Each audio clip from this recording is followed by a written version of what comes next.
Yeah, so I think I have 5 things that aren't 22 right now. They're sitting at 21, and the rest are 22.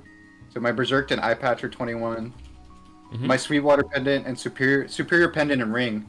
I have enough to for like 2 or 3 backups, but they're at 21. Haven't gone for 22 yet. And Sweetwater, I was thinking like should that be switched out for maybe a Dom Pendant since I already have a bunch of those and like just 22 a Dom Pendant. Like the flame's not even that crazy. It is a Legacy Flame, but it's not that crazy Oh on the yeah, it's a Sweetwater. legacy, but So you are getting 49. Even a 22 Dom though, I don't think would beat it. Oh, okay. Good to know. Because your flame will probably be like around the same anyway. Yeah. But you've got the level 160 bonus stats for like the weapon attack, right? Plus the extra 8 from the transposing. So even at 22, probably won't beat it. The only thing that typically beats it is if you hit a daybreak because of the set bonus maintaining. Right. I haven't hit a Daybreak yet for some reason. Unlucky on that. You can still keep your dominators for source transferring, right? Oh yeah, definitely. Definitely. You'll need them as a parachute for that. So so you're a 21 pitch gamer. Yep. Yep, I am. I'm 3 set pitch, so I have Book, Eye Patch. I have 2 Eye Patches and 2 Berserks, so I have 1 backup for the Eye Patch and Berserk now. Mm-hmm. So is your goal from here to try to see if you can hit the other one? Um, like if I had 2 backups, I'd feel more comfortable going for 22, I guess. But then you'd go on your existing one? Well, what do you mean? Well, go on the existing one or tap one on the side to see if that one hits and then switch over kind of thing. I would go for the existing one is that's how I usually go about it. That's what I do. I don't know if that's the move. Yeah, the Well, existing. yeah, there's a large area of like risk of like not hitting. Like, so what if like the first one booms, right? Do you still try to go for 22 on the second one, or do you then stop again at 21? Or what if the second one booms at like 18? Do you then keep the third one at 17? Now you're down 4 stars, right? So I think Yeah. unless you have like 7 backups or something, right? I think you kind of lock yourself in if you have 21 pitch to try to just tap the secondary one on the side to 22. And if it hits, then you can try to tap your existing one or switch function and make your existing one like high level, like hybrid if you still need that, right? If that would still help your case. So I would look at like what your drop in Mesogear is and then see based on whether this would take the functionality over at 21 already, in case, you know, the other one hits 22, then I would just re-roll this for a better hybrid drop rate meso piece. And if it doesn't, I would just try to tap the existing one, because that way, if it goes, you can just keep it equipped, right? And then you could try to YOLO tap the other one to 23 if you need to, but then you don't have to go through the whole thing of like recubing and re-flaming and all that. Although your flames are not like on these pieces. The flame on the Berserk is pretty good, but like the potential in the flame is not like turbo cracked or anything, right? It's not like 30 to 33 or 33 to 36 potential and like flames of 140 plus or something. So that would be like the thing that I'm looking at to determine which one of the two you want to do. Well, we kind of. You said the secondary tapping up a secondary does make a lot of sense. Since I would keep the 21 if things go south with the secondaries. That makes that makes tons of sense. Yeah, because otherwise you'd probably have to switch back down to like I don't know if you have like a 22 Twilight or something like that, right? You'd have to go back to that, because then that'll be stronger again than the 17 Berserk. And then yeah, I do have a bunch of Twilight marks I've never done anything with, so that could be a backup situation, that for sure. Yeah. Well, we're already kind of like started, I guess, but if you want to give us like a little short introduction of like what are you doing in the game, and what are you trying to get out of today, I guess. So right now I'm pretty comfortably clearing H-Saren just in like pugs, honestly, just like linking up with pugs, doing H-Saren, killing it in one cycle. It's been going pretty sick. What I'm looking to do is get into Kalos, but I did mention this, that I feel like the guides, I don't know, something about them, it's kind of confusing. I feel like it's something I'm going to have to try and get used to doing. I feel like the guides are not that great when it comes to Kalos, and not even mentioning Kaling, but And checking my BAs, it looks like I'm only really ready for like ecalos. It looks like I'm a little bit more juiced to comfortably be like contributing in NCalos, I think. Mm-hmm. Because if you go all the way down to my BA, which is at the bottom, with Yep. Origin, it was like 17 trill in 35 seconds. And I Mm-hmm. think you need more like, I don't know, 20, 25, 30 to be doing NCalos. And that was, yeah, on the NCalos dummy. Yeah, you can have some class diff. Yeah, You can get with the bind. You are lived, right? Yeah. Save. I'm lived. Yeah, you could do well. People would do closer to like a 40 second, right? So you could add a little bit on the damage there. Mm, yeah, So you'd definitely probably be at least closer to 20 like a trill. 19 or 18 and 19. 19. Yeah, Yeah, yeah. but yeah, you'd want people to yeah, you want to have people be like in the mid 20s. Hmm. That's when you know it's definitely a lot more comfortable. We just got some people like over, but for easy, it's easy doesn't really need a guide. That's probably why you won't find much for it, because it's really Mm, just everyone just does their burst in P1, and you just kind of wait out until everyone has their burst back, and then you divide the damage based on the damage of your party. But you basically just have two people can do their origin, and then everyone else just does their regular. Like 2 minutes could do their regular burst, and then the 3 minutes will burst every other segment basically, and you just you crack them down. I don't. Have you ever seen the boss fight itself, like the tests and everything? yeah, I have watched the boss fight a couple times. Like test, do you mean when you go into like the yellow orbs in phase 2? Yeah, because it'll basically be if you're fast enough, you're strong enough with your party. You don't need to play any of the mechanics, so you just chunk down the first HP bar with like the origin bind, and then with like a chain bind. If you need to, right? If you're strong enough that you might not even need to use the chain bind, that means you can use it after the groggy phase for P2. And then when the test comes, you just go into the orbs, you go back to the middle, you go into the orbs, you do that 5 times. He goes into the middle, goes into groggy, and then the next two people go in hard. And since he's still on cooldown for the bind from the origins, those people could just immediately origin if they want to. Or they can burst first and origin later, whatever works for their kit, or whatever works best. And then the Yeah. 2 minutes burst again, and then the 3 minutes that didn't burst before, they burst then. And you just kind of alternate, and you just cycle through the whole thing and just blow up the boss. That's like Ikalos. But yeah, from there to normal, it gets trickier in the sense that, well, you're still just waiting out in P1 until everyone's burst comes back. You wait for like one FMA, but you wait around, just under 3 minutes so that people's like roars and that kind of stuff comes back up. And 3 minute bursters come back up. And then basically you kind of do the same start as Ikalos, you just like burst through the first part. And then, but you typically only use one, kind of depends on the classes and everything, right? So composition, some classes origins don't do much damage, they're mostly just a bind. Some classes damage is front loaded on the origin, some is back loaded, right? So you kind of have to look at the team composition at that point. If you have one dedicated support and you have like all 2 minute classes, then you can probably just go every time. Test takes about 25 seconds.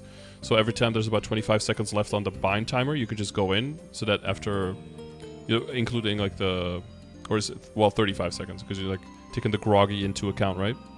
So like with the test plus the groggy, that basically means that you can get a bunch of burst in, and then as soon as he gets out of groggy, you can chain bind him again and use one origin, so that you basically keep him locked for like 40 seconds every single time. And then you're just in the phases for a little bit, and then all it really depends is the RNG of which system comes up. So if it's a top or bottom system, you can kind of just ignore them. You just have to like dodge them a little bit and look at the timing for them, but it's not that big of a deal. But if it's the side systems, then it's best to cleanse those before you start the test, because they can kill people during the test, especially the lasers on the left side. Okay. Yeah, it's a little bit of practice, but basically if you use NPC chat, if you have your energy full, you get like a little bit of a bouncy ball that allows you to aim, and you have to aim it at the machine that's up and hit it with the blue ball, and if you see a little explosion when it hits, that means it's connected, and then it counts as one hit. So the machines on the side have to be hit 3 times per team member to be disabled again, and the top and bottom, the bouncing ball and the UFO on top have to hit twice per party member to be disabled. So if people don't miss their shots and they hit them properly while you're also dodging the boss and fighting the boss, then the machines can be disabled rather quickly, because you can shoot every 20 seconds. But Okay. yeah, as long as you keep control, make sure that the side machines are not up during the test, then you can kind of just ignore the other two. And the only thing that could really go wrong is like the beam going off, the vertical UFO beam that basically, cordons off part of the map. And if you're trying to get to the other side because of the test, so it's a good idea to just hold iframes for test if in case the UFO comes up and it can mess things up. Maybe get a curring if you need to, but if you're liberated, your liberation iframe is comfortable enough to get through that, right? Yeah, definitely. Yeah, so that's basically the only thing that can happen, and the party will have to deal a little bit with maybe like communicating on hitting and making sure that you don't miss shots and that kind of stuff. But yeah, easy really doesn't have many guides, probably for that reason, where it's just you just kind of like nuke through the whole thing. And then when you realize that you have way too much damage, like 2 people use their origin and people didn't even get to pop their damage yet, and he's already dying, then you can probably be like, okay, right after you kill, let's go into normal and try normal and see how far we get with normal. And I kind of do like a practice test to see if this is even possible or not. Right. Yeah. I did just get in a little Discord. I posted on Reboot Central yesterday and got picked up by some guys who said they wanted to practice Ikalos. So I'm probably going to get into that soon, and we'll definitely see where we're at. I was watching a Kadena do it earlier on Eric Lowe's channel. Like, I think they were showcasing Kadena. Man, this guy, he was moving and hitting like full screen on the other side, hitting the side systems. I'm like, this guy's cracked. He was playing really well. It looked really good. Yeah, those key inputs. Yeah, that's not for me. I can barely like do that while I'm doing DA, which is just like holding down one button. Yeah, it's the delay that you have as well can be kind of tricky. Depending on your ping, sometimes if you're just a little, like the further away you are from the machine, right? If it lags just a little bit, you can be way off on your shot. But the closer you are, the less accurate you have to be. So like at the beginning, what you'll do is you'll just like jump up in front of the machine and hold blink, and then like shoot it from like point blank, so you basically can't miss it. But as you get more and more experience and you practice more and more, then you'll be able to hit it from way further away. Yeah, the other thing I kind of wanted to talk about was like if we're going through my equips, I guess like what exactly I should go for flaming, like what flames are really hurting right now, or yeah, and I guess tapping up the 22s I'll figure out as like I get more backups, get more coins for the Sweetwater and the superiors. Those will be done, and then yeah, like I might, now that you mentioned the tapping the secondaries and not the existing one for the pitch set, I might just go for like 22 on my secondaries there, and if they boom, they boom. Then I still have my 21s. Yeah, exactly. Yeah, then you can every 5, 10, 15, or every, well, we have Shining coming, but yeah, every 5, 10, 15 is then a good opportunity to just give it a try, right? Yeah. And for Shining, you could do something like try to prep a pendant, right? Because Source is coming eventually. So if you have money around Shining, that's a good time to, get like 21 Dom into Superior. See if you can pre-make a 22 Superior, because you're probably going to want a 22 to 21 into the Source, right? Yeah. And would you consider like sitting on the 21 Source there, or would you want to go for 22 before committing to the piece? Because you're already building up set bonus as well, so it probably feels more reliable to build up 21 set first, and then you can try to do the 22 later. Yeah, that's probably what I would end up doing. Transferring 22 into 21 Source, and then potentially sitting on it. Most likely, that's what I would do. Yeah, because Source is one you can switch in pretty quickly as well, and it also takes pressure for you, at least in the short term, off of needing to 22 Daybreak as well, right? Because then you're just using Superior plus Source. It's really typical only when you hit the belt and the earring, and then if you have damaged heart, that you can completely swap out of Superior. So until then, those pieces are gonna be around for a little bit. Yeah. So wait, what would the Daybreak wouldn't even come in, right? That's what you're saying, until I'm like getting rid of Superior. Yeah, if you had Daybreak now, it would come in because before Source, right? Because then it's still set bonus with the ring. You'll have to switch the Guardian Angel ring to like the whatever it is called, like the Daybreak Guardian Angel ring or whatever. Yeah, it's like Dawn set. Yeah, Dawn. Yeah, exactly. So if you have that and you had the Daybreak pendant, then they would come in and it would like at 22 it would surpass the Sweetwater pendant, right? If you had good flame and because of the 10% boss. But then if you hit the Source, then the Source would immediately like replace the Daybreak again until you hit the other pieces for pitch, so that you switch out of Superior, and then the superior pennant would go out and then get switched by the daybreak again, because then the set bonus would overcome the stat difference plus flame of the superior versus the daybreak. Okay. So yeah, you do it like it'll be like a temporary upgrade, but it'll come back again later, so it's still worth to go for it. Yeah, that makes sense. Well, if you go for 22 Sweetwater, then you're basically holding that until you hit a source. Yeah. So I didn't show my mesos, but I was like 60 something bill. I spent like 42 bill on cubing on the cube sale, and I just went ham on like a bunch of stuff. Yeah, because that only comes around like twice a year. Exactly. Well, you have a lot of 22s, but like your potentials for a lot of things are not like on the level of 22, if I could say that. So I was like wondering what you spent on and how that went, I guess, for you. Yeah. Okay. So I spent a lot on the emblem before I hit three line attack. That was a lot of cubes. Let me see what else I got. I wasn't rocking the Princess No secondary. I was using the Masterwork charges before, and I really wanted to get that switched out. So a ton of cubes went into the emblem and secondary until I hit a couple potentials that were able to kind of replace it. I don't know about the Genesis weapon. I guess I could go for like at least a prime attack line on there. It would be like a lot better, right? If I had like just like 3% more, I guess. Yeah, but yeah, then basically you get the same potential as your secondary, you mean, right? Like 13, 10, 30, something like that? Yeah. If you lose the boss damage, then it wouldn't be an upgrade, I wouldn't say. But you'd still have to head that boss damage line on a third line to make it better. So there's a pretty big... do you use calculator sometimes? Kind of like check how much it's going to cost and everything? Sometimes. Not a lot. Yeah, but most of the time I don't. But I was using it a little bit just to see... I had a chart up to see which lines were the hardest to hit on items. Like the top is a little bit harder, than other items because of certain lines. Hand top, yeah. Yeah, so I did kind of prioritize it that way and use like a chart to see which lines were the easiest to hit. And it turns out like accessories were like not that bad, shoulders not that bad. So I kind of went for those first. I rolled a lot of the rings up, and they're like roughly like 30%ers right now. Yeah, exactly. There's some exception based, like it's two things, right? One is like how common is it to get the lines, but the other thing is how impactful are the lines themselves. So that kind of messes things up. Like you'd still go for double crit damage on the gloves, even though that's harder, quote unquote, but that impacts your damage way more, right? Than going from like 24 to 27% on an accessory, or 27 to 30% even.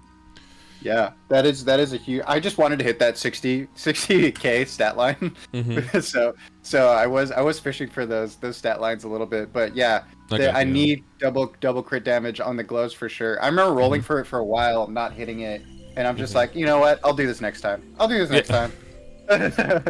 No, it's just what I like. If I would see these potentials and everything, these are really good. But I would have those most of the time, like if all of my stuff was only 21, but you've already got the 22. I mean, and in some ways that's the harder part, right? And a cubing off event is more of a good idea than like trying to make 22s off event. So in general, this is a better situation to be in. You got the hardest part done, and now you can use like shining and whatever, for optional upgrades, on 5, 10, 15s. You can use that to, try to hit 22s on pitch and see if you want to hit, like pre-make for the source, like that kind of stuff. But you can basically just roll for cubes whenever, like for potential, as long as all of your drop and mezzo, you have a full hybrid set, like a 100, 200 set. My drop rate with all my drop on is about 350%. I'm sitting at like 350, so it can go a little higher, right? Yeah, is that with a large drop rate, or is that with like the medium drop rate? Like the rare line or the yeah. Priest item and Mesa drop rate. I'm just using Big Spider. Drop rate by large amount. Yeah, is it just drop rate, or is it the old spider? So old spider, and I have increased drop rate by large amount unique familiar. Yeah, so I use both. Yeah. Well, yeah, so you have enough drop rate to make the Mesoptane hit 100%, so if you just use the big one, then you're good. You're covered for drop rate. Oh, okay. Because it doesn't stack, right? So it looks at... it sees both of the kinds of drop individually, because the drop rate from familiars does not include Meso bags. But like item drop rate from invulnerability and from your equips and everything, that does include meso bags. So that already has your drop rate covered to make sure the bag always drops. So the spider doesn't add anything anymore. You could technically, if you have like more unique fems with like higher defense, then you can also stretch the gauge of your summon familiars a little bit more if you're doing like long training sessions and bosses on the same day or something like that. Yeah, I haven't trained in so long. I'm just like daily gaming and doing like bossing mules to get, you know, like 5-7 bill at least a week, maybe more if I want to do more crawl mules, but I usually don't. Yeah, because so that's where most of my time is spent, just doing bossing. Like, because that's what I was wondering. Because you said you spent something like 30 bill on the cubing. Yeah, I spent like 40 bill. 40, okay. Yeah, because so I'm wondering like how many weeks of like income that is, right? Because that's basically what the math becomes is like. It's not necessarily like how much is it, but because every single upgrade gets more and more and more expensive. If you don't like bring up your general income in your account, every single upgrade is just going to take longer and longer before you can take a chance. And then what might happen is you could get like impatient because maybe you're looking at some pitches in your inventory and you just want them to go, or you know something just isn't finished yet, and you're like, I want to get that double critical damage, but then you're gonna get more and more realistically situations where you're going for certain upgrades that you are more likely to not reach because of how expensive they are, and that's going to be even more and more demotivating with the already lower opportunities you're getting to try for it, and that could be like a little bit of a negative spiral of like feeling more stuck unless you bring up your income somehow, so that you can you know more realistically try in a shorter amount of time for a successful outcome. Yeah, so that amount of money is probably like 2 months flat, without including like Ursus run. That's just what that is. So it's not too bad for the gains I got. I'd say it was overall worth it. And like I said, I'm sitting on still like 22 bill, so I'm just gonna farm that up until the next shining, where I'm gonna get ready to tap those secondary pitch, tap up a Dom pendant, and yeah, we'll see if I get any more pitches in that time too. Then those will be potentially for the next Shining Star Force. I could get a lot of flames, right? I mean, like I could get like 100 flames. I got like 50 rainbows from the event. Actually, this event is sick for flames. Yeah. So I have both those, the shops. and then the Legion coin shop. Obviously, you get like what 20 blacks, 20 rainbows a week. So that's a little bit the downside if you're gonna be like tapping the pitches on the outside, right? That does mean that if you go for really good flame on this, that means that you're kind of like locking yourself in, and then you need more backups, and then you're going to get into the risky zone, right? So you'd almost not want to use the flames yet on the pitch yet until you know for sure that that's the one that you're going to stick with. So the one where you could go harder is the book, for example, because that one is not going to boom. So that's one where you could push harder if you want to. But first you'd have to check the weapon. Your weapon is a 6 with strength and buff damage and damage. So yeah, that's solid. You could black flame that, but again, this is where like the calculators come in to kind of give you an idea of what is a good idea here, right? Because you're trying to min-max within what you already have. Your shoe is obviously the best one here, and then your then the cape and the glove are closer together, but the glove is still beating out the cape by quite a bit. So the cape is probably the one with the biggest potential gains, I would say. Okay. Yeah. 129. I swear, tier 7 doesn't exist on weapon. I swear, dude. No one, do people actually hit that? I swear people don't hit that. Tier 7 doesn't exist. Yeah, somebody got is like a 7765. It's kind of ridiculous. No, 7 is really, really hard, yeah. But that would be something to throw into your calculator and just use your black flames for, right? Because basically everything else except for your liberated weapon on your main character should almost probably never be black flamed. Okay. Because it's mostly just like powerfuls and eternals there, right? Yeah. So I can definitely nice. So it would be book and cape is kind of what I'm looking at right now, is what I'm hearing. Like biggest potential gain. Yeah, because it's like 129. That's not 140. Yeah, it's nowhere. 122. And book is like 125. Yeah. 125 is not bad. That's like an opening. It's like an opening pitch flame, I would say. But since this one will hold for longer, that's one where you could definitely push like towards the 140 as well, just because, because there's not much else to work on that hard. You probably don't want to go too super crazy on like your superior stuff, because you are in pitch waiting room and you are looking to replace that. And it's not like they're shit anyway, right? There's like 32 and 3, you got a 4, you got a 4. Like those are the ones that are pretty easy to hit, but they're pretty solid. And you don't want to put too much stock into that. And then CRA, yeah, you could go maybe like a little bit higher on some CRA stuff, but again, like you're working towards Ikalos and you want to work on that.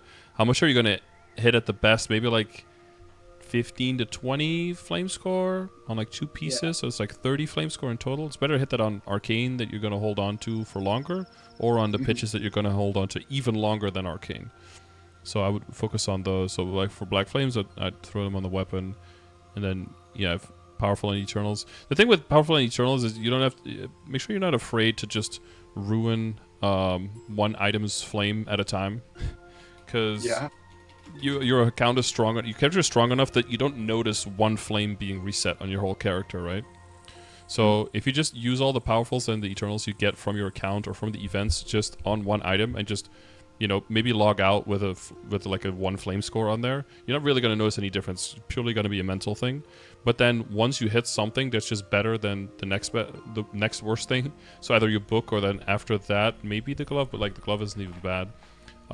As soon as you just surpass the next worst item, quote unquote, then you just switch targets, and then you just ruin the hell out of that flame. But you just have to be like, aware of the overall process and be okay with having one item at a time that's kind of fucked in terms of flame, until you get so high and you look at the odds that it's like, oh, on average, like 1800 flames, like this is not a maybe then you start looking towards like your stronger boss mules and start, maybe you hit a pitch there, right, or you're going on arcanes there, and then maybe those can start getting a lot more value from your flames in your account. Yeah, absolutely. So you're looking mainly at cubing. Yeah, but I think next Shining, you got those projects for you, maybe some more pitches, but let's hope, best case scenario they go quickly. Second best case scenario they boom quickly. Worst case scenario is they eat a whole lot of money and then go. If they go quickly, you can, within like 10 bill, you can get some pitches out of your inventory. I've seen it done, and I've done it myself, so then would leave some money. But I think then you basically have free reign to keep going on into the cubing. But for your just to make sure, because one of the things, what we talked about in the beginning is like the berserk, like the possible plan. It has to do a little bit with your drop rate set. If you equip all your like how many hybrid pieces and stuff do you have? Can you still cap drop on mezzo with like a spirit pendant? The spare pendant? What do you mean with the spare pendant? Spirit pendant, so like the EXP one, and then not have to rely on that slot to still hit like max mezzo and max drop. Because with the income that you mentioned, and mainly being a daily gamer, it seems like you don't have like an insane amount of bossing mules like ready to go. But if you're also not grinding, then that income is going to be pretty would say like limited, affectable. Like if you then start cutting into that already limited income, then it's going to hit you even harder in like total like a percentage of your money loss, right? So want to make sure that we're not cutting into your already limited gains when you are grinding on the character. Yeah, so having the greed pendant on is good regardless, right? Because it's like equipment drop rate by 20%. So it works for pitched, right? Works with pitch, yeah. For like opening boss boxes, that's great. So ideally, you have like a full 200% from equips drop set when you're opening boxes. Do you have that?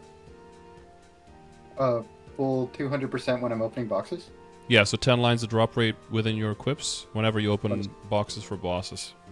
1, 2, 3, 4, 5, 6, 7, 8. I'm looking at 8 drop lines, and then I use the spare greed pendant, which doesn't even have drop on it, but it sounds like it should. Sounds like I should re-roll that. It's got mesos on it. I think I should re-roll that for drop. Yeah, because it doesn't have much use for mezzo, because then when are you going for mezzo? When you're grinding. But when you're grinding, what are equips that are dropping that you want to get more drop rate from? Nothing. Plus, it's a huge damage loss to have a greed pendant on, because it's like the worst base stats and upgradable stats in the entire game, basically. So that's really just something you want to put on when you're opening up a box. So getting at least one line of drop on that would be a good idea. And you have nine accessories in total, right? So you want to make sure that you have like going for one item that's double drop, so that you can have that 200%. That'll increase your chance on your ring boxes, you know, to perfect those, to make sure you get out of pitch boss waiting room earlier. It's going to take forever regardless, right? So it's better to just boost that a little bit more and try to get like that set of 200% done. So I would look at, you know, definitely keeping a healthy buffer of certain amount of money for when shining comes around, but you probably won't need to have that much money on shining itself to make sure that you can like tap those pieces. You know, maybe it's like 10 to 15 bill per piece that you're going to be doing, right? So if you hit like 45 to 50 or something, you're probably good. So anything over that, you can probably start sending towards the drop rate first to get that foundation, you know, laid out. And then next set I would look at is if you're going to be, because maybe you're not, I don't know if you're not training in the higher level area because of time or because of the perceived value for your time. No, yeah, I don't know. It's just like not my favorite part of the game to do WAPs, I guess. But I am working on the Threads of Fate again, and I think I'm going to be getting back into it. And so, yeah, I will be training at the higher level places. So right now, what is that? I'm training at Shangri-La.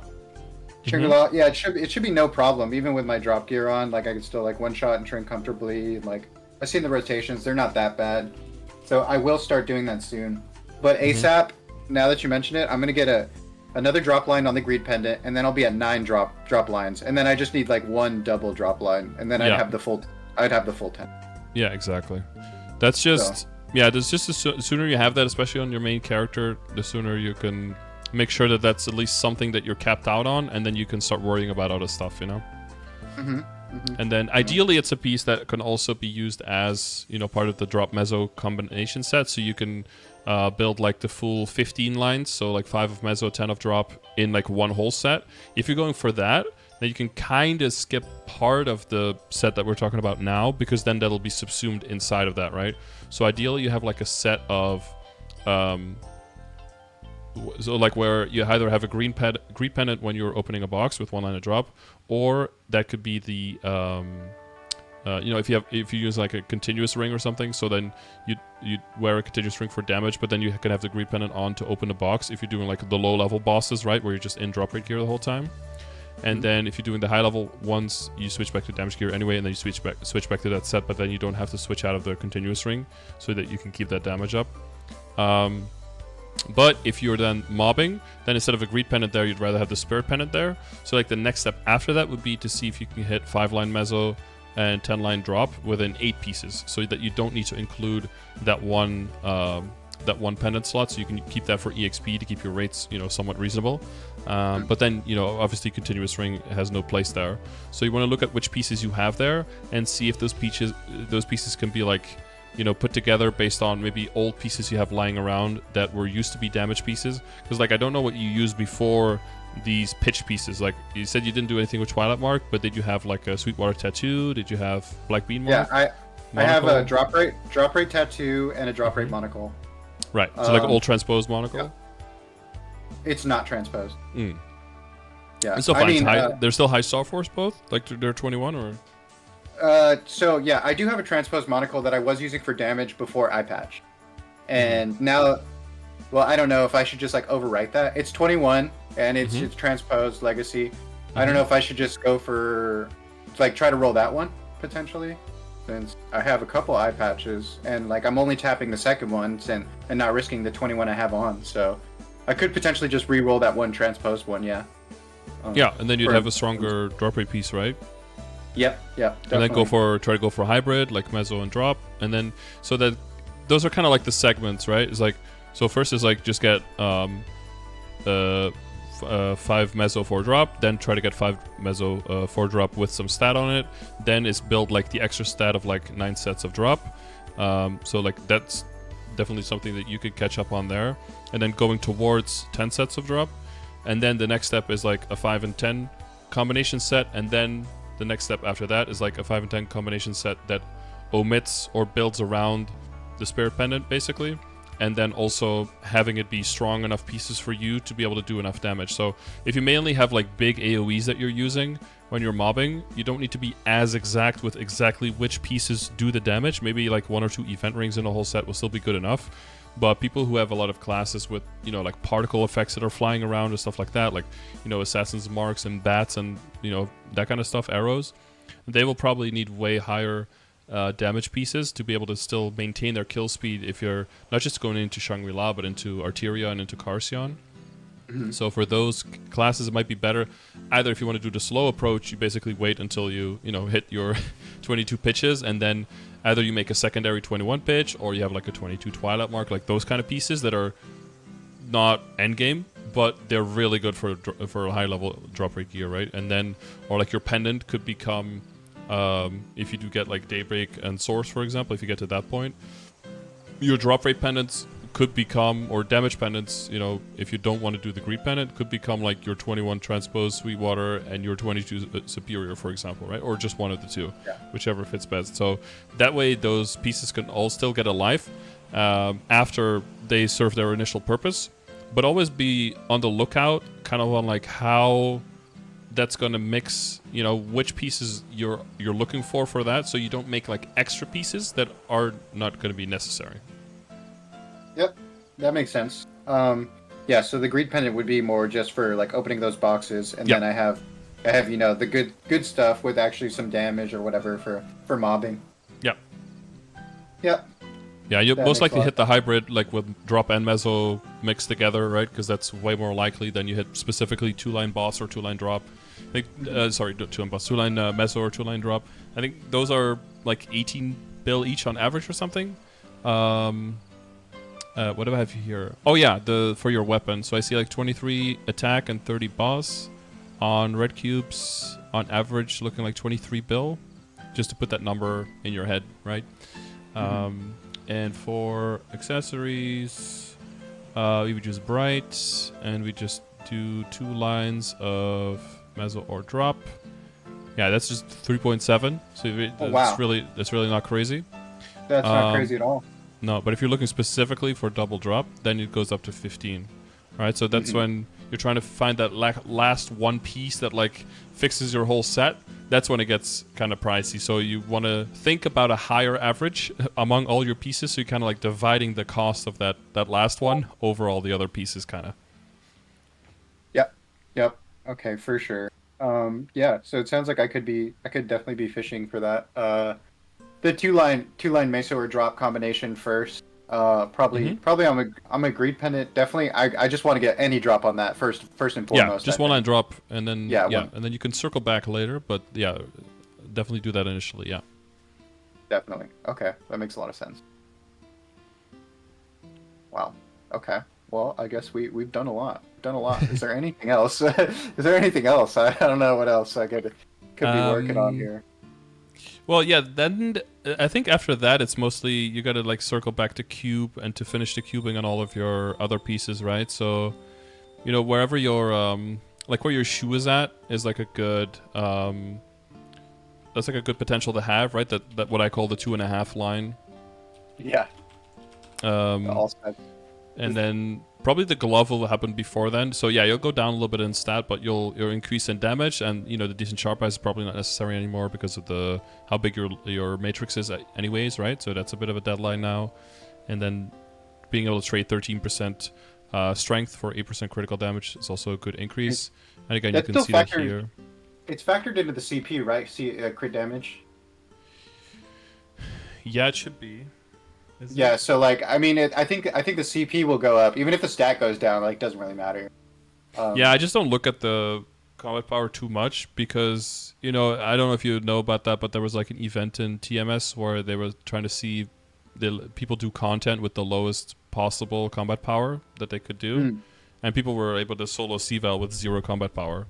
So it kind of goes to show as well that number is just they would just use like a 0 attack weapon because that's like a final multiplier, so the combat power would just go to 0. But then they would buff themselves with every other buff that existed, and then play a dual blade that has like 100% IED on the skills, right? And they still just blew up like C-Val in like 6 seconds. So it's that's one of those things where you can kind of course, that's a outlier, but it also goes to show that even though combat power is definitely better indicator, I would say, than stat, it's really still not like any kind of perfect indicator of how much you have, and it seems like boss damage is very inflated in terms of like combat power. If you're pushing, like right now here I have 200 let's say 267 because it's only 62 points off. If I just summon my familiars, it's the drop rate familiars, so that doesn't do anything. Ha, owned immediately. I've never seen anyone in 300 CP yet, but I know they gotta exist. Yeah, if I summon my familiars, I go to 325. All right, so I've seen it.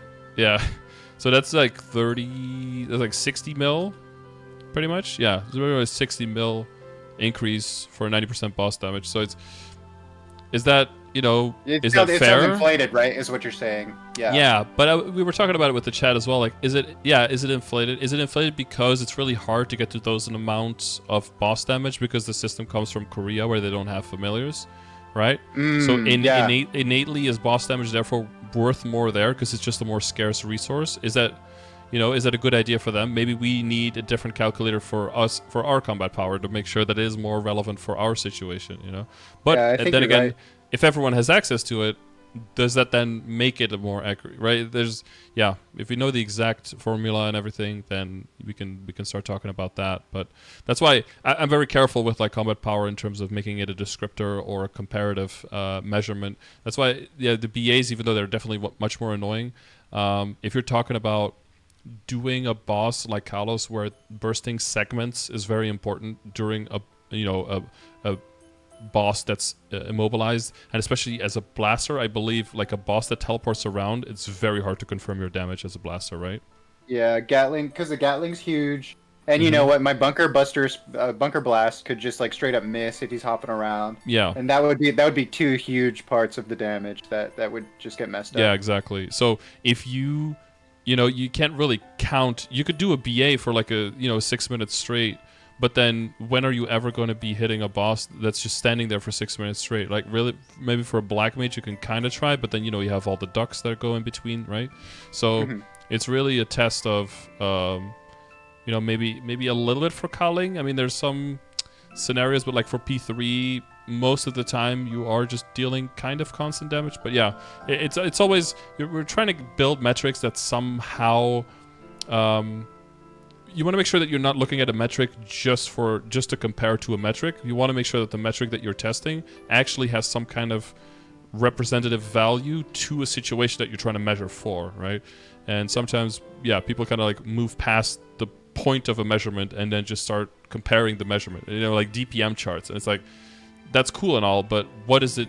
When does that DPM really happen? Never? Okay, then why the fuck are we comparing these DPMs? Because now some people feel like, oh, my class is bad. It's like, why? It's like, oh, because it's low in this chart. Okay, what does this chart represent? Well, I don't know, but it's low in the chart. Okay, but like now you're feeling bad about your class for some arbitrary measurement that doesn't actually impact your gameplay, right? So, but that's kind of the game's fault. Like, I don't want to fault players too much. It's kind of the game's fault because they don't have very clear things like that where you could just, like, after a boss fight, just pop out, like, a BA and just see everything that you did. You have to manually use one. It resets between stages. Like, it's completely unworkable, right? Or if you're a support, like, your damage doesn't get increased by how much you're supporting your team, but only by your own damage. But then, if it did include everyone's damage, then you would be, like, the most OP person in the entire party, which would also be... Yeah, so where is the balance there? Amount of times I've seen bishops getting screwed, like blue dots close to like not making it, like because things are just getting bursted down in like C10 or like I'm like, this is so unfair. This guy's like 70k stat or something. Like, how is this fair? Yeah, and their damage, the amount of damage that's being dealt because they're there is definitely like the highest of everyone in the party. You also know that, so yeah, benediction going crazy. I mean, Kana's the Kana's just straight, like, one of my best friends straight up retired from the game when they gutted Kana, and I just feel so sad to have him gone. Like, and you don't see a lot of Kanas anymore, but I mean, Domain's great, right? Great. Yeah, you still see them in the really big parties where they push like Bishop plus Kana, because like the longer bind plus the Domain plus plus like the combo of having access to the things is still really good because the Lin buff doesn't stack with benediction, so. for that reason, it's still a good surplus. But yeah, solo bossing is rough. Yeah, what does Lin do exactly that's like great, like in terms of supporting for the party? A lot of pretty much like almost permanent uptime, continuous heal like everywhere in the party, so you don't have to like Yeah. walk through some cups or walk through a fountain for it. There's also a lot of status cleansing, so wherever that is relevant, that's pretty useful. And then you have like a shield on a shorter cooldown than door, but you have a shield, and if you stand in there, you get reduced damage and also one lethal damage immune. Oh, So wow. that could be useful. And then you have a single target hyper boost, like a single target super heal, and increasing their final damage by something like 180% or something dumb. That sounds like a lot. Yeah, but that doesn't stack with benediction, right? Because otherwise that would be crazy. And they also have they can teleport themselves to the person they're linked to, or they can teleport, I think, one person or the entire party to them as well. That's so troll. Just like which- kill everyone with dragon. Yeah, you could do that. I think we should do a run where we go like a lucid and we see who's the last one to survive, like 6 Lins against each other, and like see who's the last one to live. Yeah, that'd be so great, actually. It'd be pretty funny. Anyone gets the blink in, and then you just get yoinked out of all of your blinks every time the dragon hits. Everyone just gets massacred. Yeah, you could turn something fun out of it. Almost make it PvP, you know. Yeah, yeah. That's most of what Lin does. Yeah, Very cool. but I there feel like could be there's some also like cool shit in 6 job, of course. You know, that we don't know about yet. That could be developing there. That could give it access to some new cool stuff. I think teleporting to someone or teleporting another person to you is kind of that's like a cool new thing. Mechanic had that thing with like the portals, which is a little bit like that. But yeah, this is a different dimension to the game. Yeah, definitely. And I feel like there's a little bit more like soft-spoken supports. Like, what is there, like a battle mage or something? Like they do some stuff, right? Yeah, I got mechanic, battle mage, shade, zero. Who else would fall under there? Yeah. Man, Those are more like the hybrids, like a little bit in between. Yeah, they do good self damage, and they also add a lot of damage to the party, but you just don't really see that added damage as much. But oh yeah, Split is pretty nuts. I think Split is crazy. Yeah. Battle Mage has like the shell, which helps a lot with survivability, and it has a perma debuff, like elemental debuff, and like a buff on the party members as well, which adds up easily to like 15% like FD, just like 100% uptime, which is also really big. Yeah, I didn't realize like the traits for a while. You have that ignore LE resistance, and that actually like kind of matters a little bit, right? Mm-hmm. Yeah. Yeah, once everything is capped and there's not much more that you can work on, then something like elemental resistance suddenly being capped is like that then becomes comparatively a pretty big deal, because that's why I always tell people, you know, if you have trade boost potions, always slam those onto insight, because everything else will, you know, a lot of people just use it to unlock a pocket slot, but you know, early on, equipping a pocket item is not really going to do anything for your damage. But getting to the point where your insight is higher earlier, and then getting that elemental resistance cut down, that ends up being 2.5% FD in its own category. So it's like, you know, when you're that far in the game, 2.5% final damage across the board is a lot of mesos. But you know, being able to hit that just in your insight, you know, is a really valuable thing. Pretty sweet. One way to save yourself a whole lot of money, or just get more efficiency out of your money, right? It's like it's like not building IED when you're bossing. It's like, okay, but you're gonna have to spend way more money and get way better gear to do the same damage on a boss. It's just very inefficient to not do it. You know what my IED should be at for doing like Enkalos, or like what I guess. How much does that matter? Is it like 95%? Is that what I need, or is it supposed to be like higher than that for doing like my total damage? I think once you get into the 380% PDR bosses, you probably want to go towards, like, I see you have 97. 97 is probably a good number to go towards. Some classes could be a little bit lower because they just have more innate IED, but it's also like you're going to be in a party if you have like 95, but you have 2 party members that do an ID debuff, you're going to end up like close to that 97. So it's, yeah, you're going to be around there, but if you're like under 95 solo and you don't have like a kit with a whole bunch of ID in it, you probably... but, you know, you're at the point now as well where you've got all of those expensive hyperstats gone. So like getting to level 10 or level 11 IED is going to be comparatively pretty cheap now for you. So that's going to be like an easy little bit of extra IED that you can get there. Yeah, I mean, blasters have rocket punch, and it's 100% IED on all their attacks for 45 seconds when they're doing their burst or whatever. Oh, okay, is that wait? That's on 2 minute. It's on, yeah, 2 minute. Okay, yeah. So you could well then essentially you could build zero ID, right? On something like Kalos, Yeah, because you're only dealing yeah, damage during those 40 seconds anyway. So you yeah. could So it kind of doesn't like, even matter. yeah, you could like full sacrifice all your IED and just go like full So, damage. so I could really switch out my 7-day monster Parker for Intellion Guardian for a little bit, 100k attack I increase guess there. so. Like, this is another thing where like BAs come into play. You could like play around with that a little bit and see like, hey, is there actually some real damage that I could use, throw in there on like a 40-second BA, and would it actually make a significant difference? Because if it's like a rounding error, then why risk it? But if it increases your damage by like 2%, 5%, 10% maybe, if you stack a bunch of those things together, then maybe that is worth switching for if you're trying to get more efficiency out of your upgrades, right? Yeah, I haven't even really tested like what Cont Ring is compared to having like Stat Ring or my Roar 3. I Mm-hmm. mean, I was bursting with Roar 3 for those Kalos bursts. I just assumed that would be the best for the 35 seconds. Yeah, even row But 3 yeah, is really big, yeah. But if it's just one BA, right? But then if it's a longer boss fight and you can keep it continuous on, and you're doing 2 minute burst, then you're up bursting quite a bit. And with easy Kalos, there's not lot of downtime of jumping around. You're basically just you keep going and keep going, keep going. You could treat easy Kalos kind of like a continuous boss with the continuous ring, and then maybe for like during the last test you switch to the roar so that during the last Groggy you like roar it and then nuke out of that phase kind of thing. You could kind of treat it like a long culvert essentially, yeah. with a little bit of hopping around in the middle into golden shells, I guess. I have heard a little bit about other rings too. Like if I got like a weapon jump 4, is that Mm-hmm. good? That's Yeah, so good. That's 2 minute like classes like to ring swap between like Roar 4 and Weapon Jump 4 as like the two best rings, so that every mm, single time you have your 2 minute up, that you switch to the other one, and then you try to.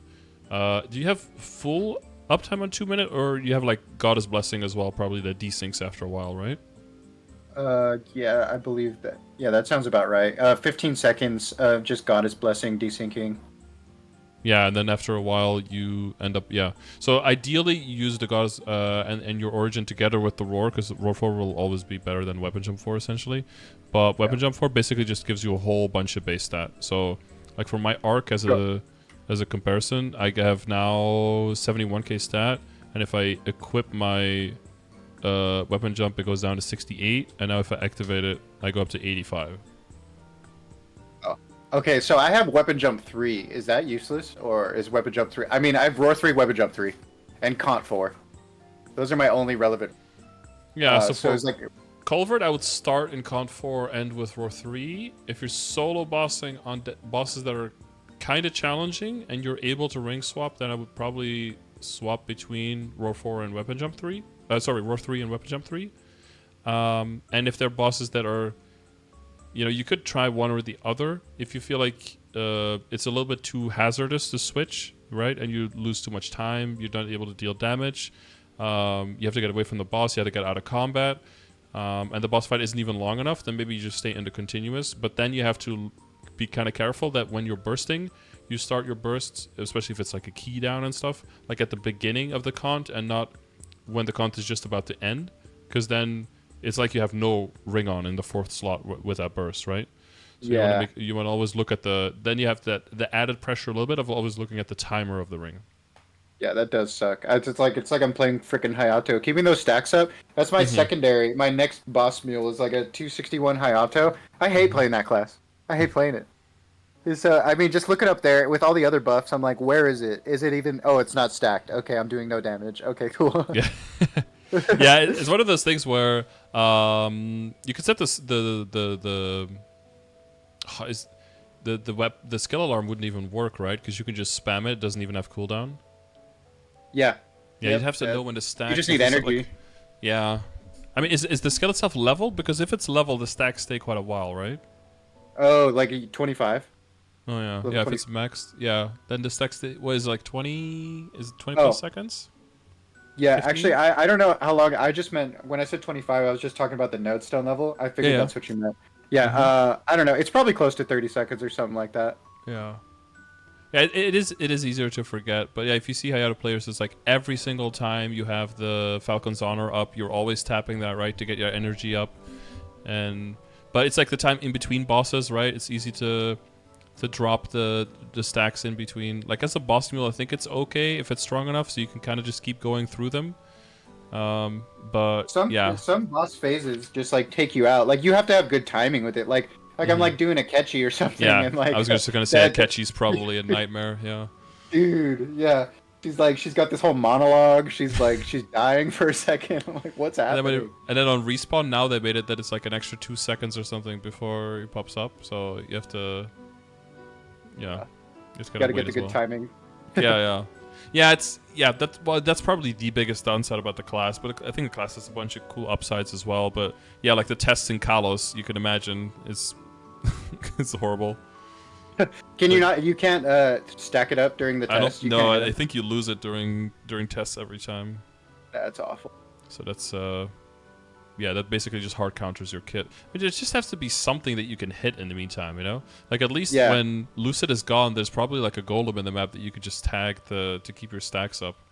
yeah, It's and almost even like old Aaron. during will, I think you can tap him during test. Like Mm-hmm. you can, Yeah, yeah. yeah, exactly. Yeah, So he's still there, but he's still hittable. He just doesn't take damage. I don't know why they don't do that for Kalos. Like just have him float in the middle, but now he has that shield around him. Just make him hittable, but like have it do misses or something, or do damage yeah, but not go down into HP bar. I feel like that it, it, should mu- be doable. I swear it must be an oversight or something. KMS classes, non-KMS classes. Yeah, yeah, exactly. It's well, that's the thing that you'll run into the most is that the bosses will just not have those kind of convenience things for classes that the game isn't balanced around, and then it's just like tough luck, you know. That's one of the big downsides of maining a non-KMS class. Mhm. But sometimes it works in your favor. You know, Kana was able to be like the top character in the entire game probably for 5 years, 6 years, with like the best rates, the best mobbing, the best bossing, the best survivability, best support, like all of it, because it didn't exist in Korea, right? But then, yeah, when they got touched, they got inappropriately destroyed. So a little bit of an overcorrection probably, but yeah, if it had just corrected it earlier, probably would have. Yeah, they wouldn't have had to go so hard. Really sucks, honestly. So sad to Mhm. see. Yeah, especially for your And friend if you're like, yeah, they just lose all motivation to play. That sucks. yeah, I think they were like decup farming all the time, like all the time. They loved it, Mm-hmm. and then yeah, all of a sudden they're like, I don't want to play this. Like whatever, what they do. I think they messed with like their canceling of Tengu and stuff too. I'm not sure. I think that Yeah, it breaks sometimes from. Yeah, that's the other thing. Whenever a patch happens, sometimes something just breaks in those characters, and it takes them a while to fix it as dude, well because it's pretty low Blaster had priority. some major issues like that too, where the bullets wouldn't count towards the gauge, and you couldn't do bunker buster explosions, and you would just be locked. And I'm like, okay, my whole culvert's done now because I can't do bunker busters explosions, and I'm just wasting cannon overdrive. So Yeah, yeah. I don't know enough about Blaster, but I know it's a pretty. The balance is pretty volatile. It's not volatile, but it's like sensitive balance, right? And if it goes off, like the recharge mechanic is not like appropriately happening, then your whole kit just kind of falls apart, right? yeah, yeah, it is not fun. I mean, I feel like they kind of fixed that at some point. I don't see it happening as much anymore, but yeah, for a while there, it was a problem. Wasn't there something But DCing blasters as well, yeah, probably. or like I don't the remember. clones not popping up or something? I don't know. There was Hmm, something with the clones. I thought, yeah. yeah. No, it happens every now and then. But if you're a KMS class, at least it'll get fixed pretty rapidly. But if it's a non-KMS class, it could happen every single time. Every single patch is like, ooh, I wonder what's gonna break now, you know, and then it might take a month or more to get a fix for something that just like closes your game, which is yeah, you're playing you're playing on hard mode for sure. In regards, going off topic about my Legion, if I Mm-hmm. when it gets to 9K, how many more characters is that? Is that like one or two characters like on the board? 9K. It's like past 8K is just 1 per 500 every time. One per 500. Oh yeah, so it's Yeah. like not really a big deal at all when I get 9K. It's No, just a number. basically, like past 8K, it's more about building out 250s almost than it is getting to higher Legion levels. Because, yeah, you gain 4 blocks, right, by getting one more character up. But if you build 4 250s, you also get 4 more blocks. So Yeah. it's almost better to build 250s because then you get better. You get stronger boss mules that you could do stuff with, right? You get the more boxes in there, you get the bigger member bonuses. So it ends up actually being more valuable than specifically. The only reason it would be more valuable to build more Legion just for the numbers is because you're probably building up all the characters more evenly, right? Because that makes more sense, it's more efficient to get your level up. And that will also more gradually bring up your Legion raid power, which means that you get more Legion coins passive if that's a resource that you're struggling with more. Yeah, not right now. I'm not, but if I was actually buying out the Black Flames every week, which I should be, Yeah, even yeah, if it you goes do down. that, It goes down a little bit. you can't like with my Legion, like you can't really buy out the Black Flames every week. You could do that for maybe like a month and then you're out because they're Oh, just okay. so expensive. Because Yeah. I think I went down to like 40k something k. I was at some point I was at 150k, but then I started actually playing the game and then it went down really quickly. Because like I'm at 832 million raid power, and even for me, if I just buying out the books, they're just too expensive, man. They're too pricey. Is it like Is it 20k? How much is it? They're 250 20. each. And you Oh yeah, so 5k. Yeah, 5k each. So like, I make a little bit of a surplus every week, but if I do that for 9 weeks, I'm basically at 0 coins. So it's one of those things where I will buy them if I have passed a certain amount, and if there's like a liberated weapon or something, then I'll buy them maybe for like a week or two, and then I stop again for a while. If it's like a really if it's like an important piece like that, or it's like a pitch that hits 22, and you want to see if you hit something, and then you can buy them for like a week or two. But yeah, otherwise there's a lot of them coming from events now, though, so I don't feel as much pressure needing to buy them. Oh, There's a definitely. lot of Black Flames. I don't know if you saw the Dreamer update, but like the amount of Black Flames in there is crazy as well. So maybe, I think with this, just the last event, like the Minar Forest, this one, and Dreamer together, probably we're getting something like over 1,000 Black Flames, right? Which, if you use them in the right items, is just, yeah, you're getting to the point where any upgrade past that is unrealistic anyway, so... Yeah. That's I why heard. I use more Eternals and stuff on mules at that point, because you're just going to ruin existing flames without any kind of chance of recuperating them. Yeah. Yeah. Well, the events are great for this. We're getting lots of flames. I'll have lots of stuff. I feel like I have a lot of stuff to use it on, especially the Black Flames. Just like Mm-hmm. stuff to throw it on, and just like try and get those arcanes up to 140. The book, obviously.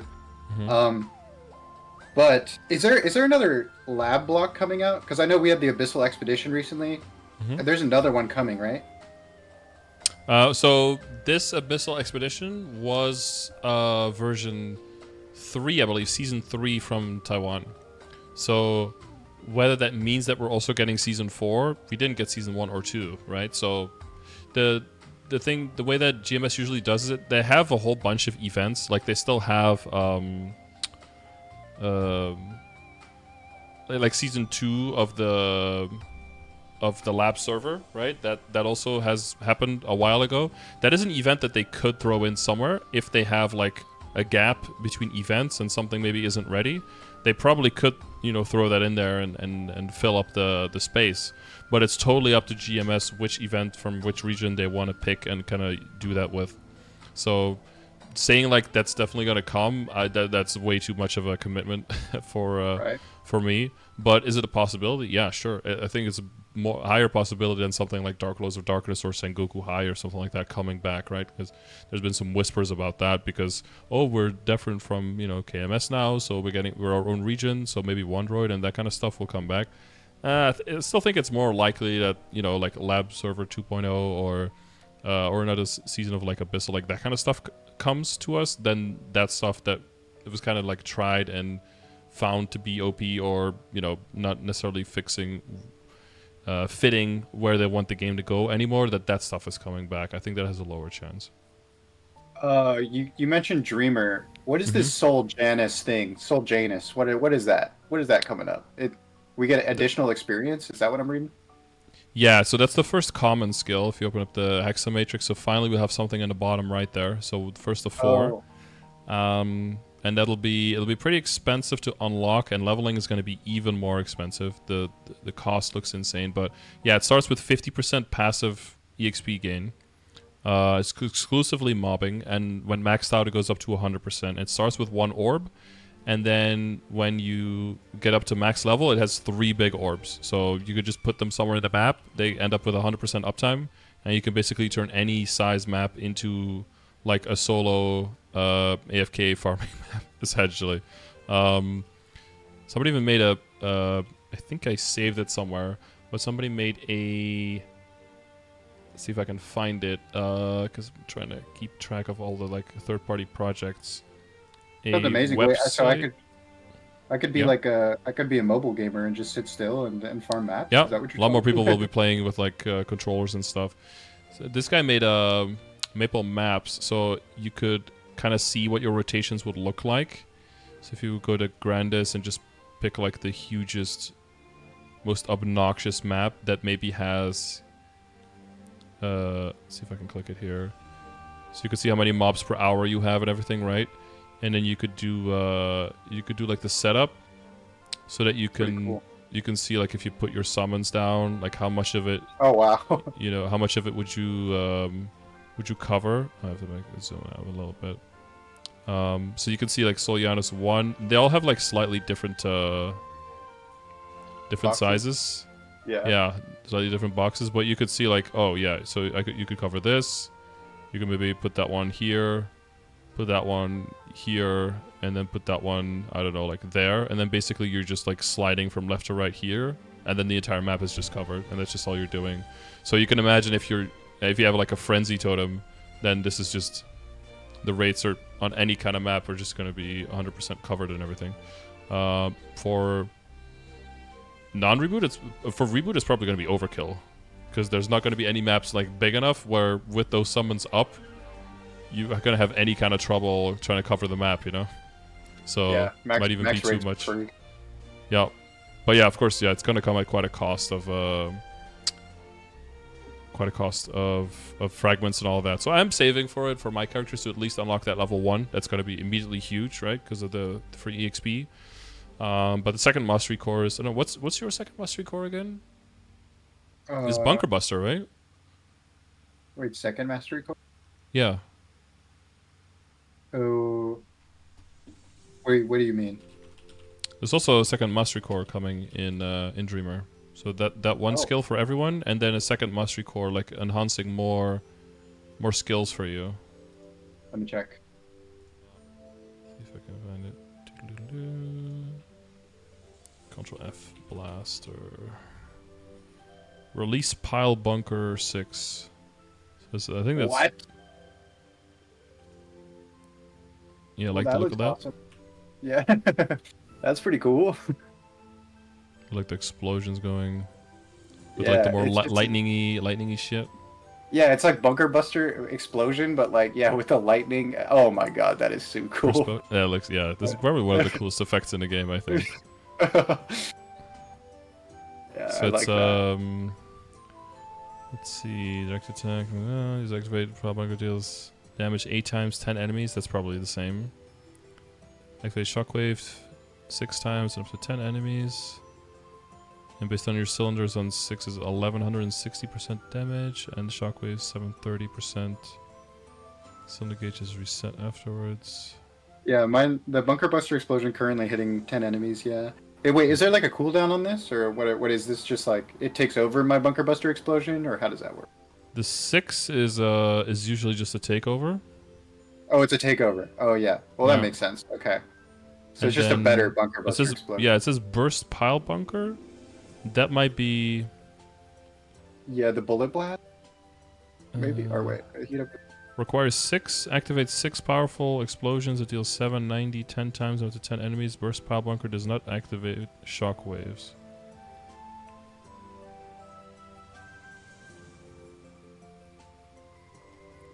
So is that another takeover skill, or is that its own thing? Do you have a skill now where you can just press it and just blow up 6 cylinders? Yeah, actually, that's got to be Bullet Blast. So the first one's Bunker Buster Explosion. This Yeah, one's the Bullet Blast. name's... It's like a long iframe. Yeah. Yeah. So is this one's also, it's got to be an iframe too, right? But it doesn't mention that at all. No, no, I don't think it's. No, it's not iframe. It's got to be something Oh, else. Sometimes it's extra skill though, you know, because like for Arc, we have just the skills boosted in the first hexamatrix. So we just have, you know, it's a wall of text, right? You see this? But like the logo on the bottom, that's like an extra skill that's enabled on top of that as well. So it's not just empowerment of the existing ones, it's also an extra capability. So it's possible that this is an extra functionality of the skill as well on top of it that yeah, you don't have yet right now. That in for some sure. situations it's just like a boom, you just like shoot some damage in a general direction. Maybe but it doesn't activate shockwaves. But the other one makes you like overheated, right? Unless you're in that one Yeah. skill and then you can like spam it. Yep. Exactly. Yeah. I think it could be Bullet Blast since it says it ignores enemy damage reflect, which is usually related to unique functions, skills like iframes. Yeah, but it doesn't say anything here about being invincible. That is the one. Yeah, bullet blast. So you hold it, you're iframed, and then you put like all your bullets into it. You let it go, and it's just this massive burst of damage, and you're like iframed the whole time. Oh, that's... It looks like the giant fist with the spike on it, right? Yeah. Yep. That's blast. Okay. So that's what I thought. And that's a second one similar was. effect as well, like the explosion. Does that kind of look like this? Yeah, it's a big explosion, but your whole character moves with it. But I guess there's no character there, right? Yeah. Oh, you like go to the nearest target, right? No, you just go straight forward, or you can hold down and you don't go anywhere. Oh, okay. Okay. Yeah. The bind goes to the nearest target. The bind that sucks, where you just like grab them by their collar. Oh yeah, and you no, just, yeah, like, you're right. That's a fifth job. Yeah, yeah. No, this is only like this is a mastery core is always an enhancement of first through fourth job skills, right? Not the fifth job skills, because your fifth job skill already has a boost node. Oh, okay. Yeah, yeah, it does. So Bullet blast that's already has. yeah. So that's separate. That's separate. Okay, so this has got to be something. Yeah, it could be revolving blast would be crazy because that's like useless as it is right now. That's the bind where you go grab them and then you can't move. Well, you say that's useless. That used to be even more useless. Because in the past, we made it so that while you were grabbing onto it, you can do anything, right? Yeah, it's good as an iframe in like Black Mage, I guess, where you can't bind it anyway, Yeah. and you just like you can iframe with it. Usually Yeah, it's basically blasters have like 3 iframes. yeah, and you got the shell as well, which is like pseudo iframe sometimes, right? You can like tank some big hits with it. Yeah, yeah. When you're comboing, like and you're charging, like you can tank. It does damage reduction as long as it's not like a massive like 200% hit or something. Yeah, like Kalos test or something will just break through all of that, so don't try No, that. yeah. But like actual iframes are also good. Like remember if you get like stuck in Kalos test somewhere, you miss a platform or like the beam comes down, you know, just panic press it just to be I safe got and then Hyper get back. Magnum, Hyper Magnum, Bullet Blast, and then that other one we just talked about, Revolving Blast. All iframes, and then I mean Genesis. I figured Genesis is what I should be using for like ring swapping if like the boss is attacking me. I see people do that. I think that'd be a good idea. I got to start practicing that. Yeah, and cover people will do that if they ring swap like they say on the boss and then just press that and then you just like spam the ring swap to get it done as quickly as possible. That helps you from having to move away and then moving back, just like the travel time taken out. In some boss fights though, you want to try to get to the point where you don't need the iframe for the ring swap, but you want to use the ring swap when you have like a longer burst so that you can keep bursting without having to deal with the boss's attacks at that point. But you know, depending on where your character's at, some characters are like immune in their burst, and then it makes more sense again to just use it to ring swap because that you don't need to like double up on the iframe when you're bursting. So certain classes will, yeah, one might be a better idea than the other. Yeah, we got some solid gear here, man. Yeah, it's Good, alright. good progress. It's all right. Yeah, that's kind of like what we talked about with the pitch. That's kind of the same thing as well with the Superior Gollix ring, where it's like, you know, are you gonna tap on the existing one, or are you gonna do another one?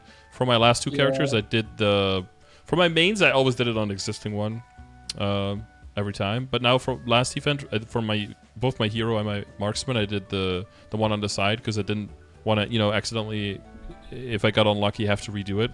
Thank God both of them went on the pendant. I think I boomed one item, and then I had to remake that, but I ended up with like 4 earrings because I didn't have many spares, and rings going from 21 to 22. And then because cube sale was also coming up, I was like, I could just recube it. But that's also because my existing potential was like 24 to 27, wasn't 30 yet, so that makes it a little bit better of an option as well. Yeah, so that one's like 28, but like luckily accessories aren't that hard to hit. Like Mm-hmm. I'm thinking it could be worth it to just try and tap a secondary one.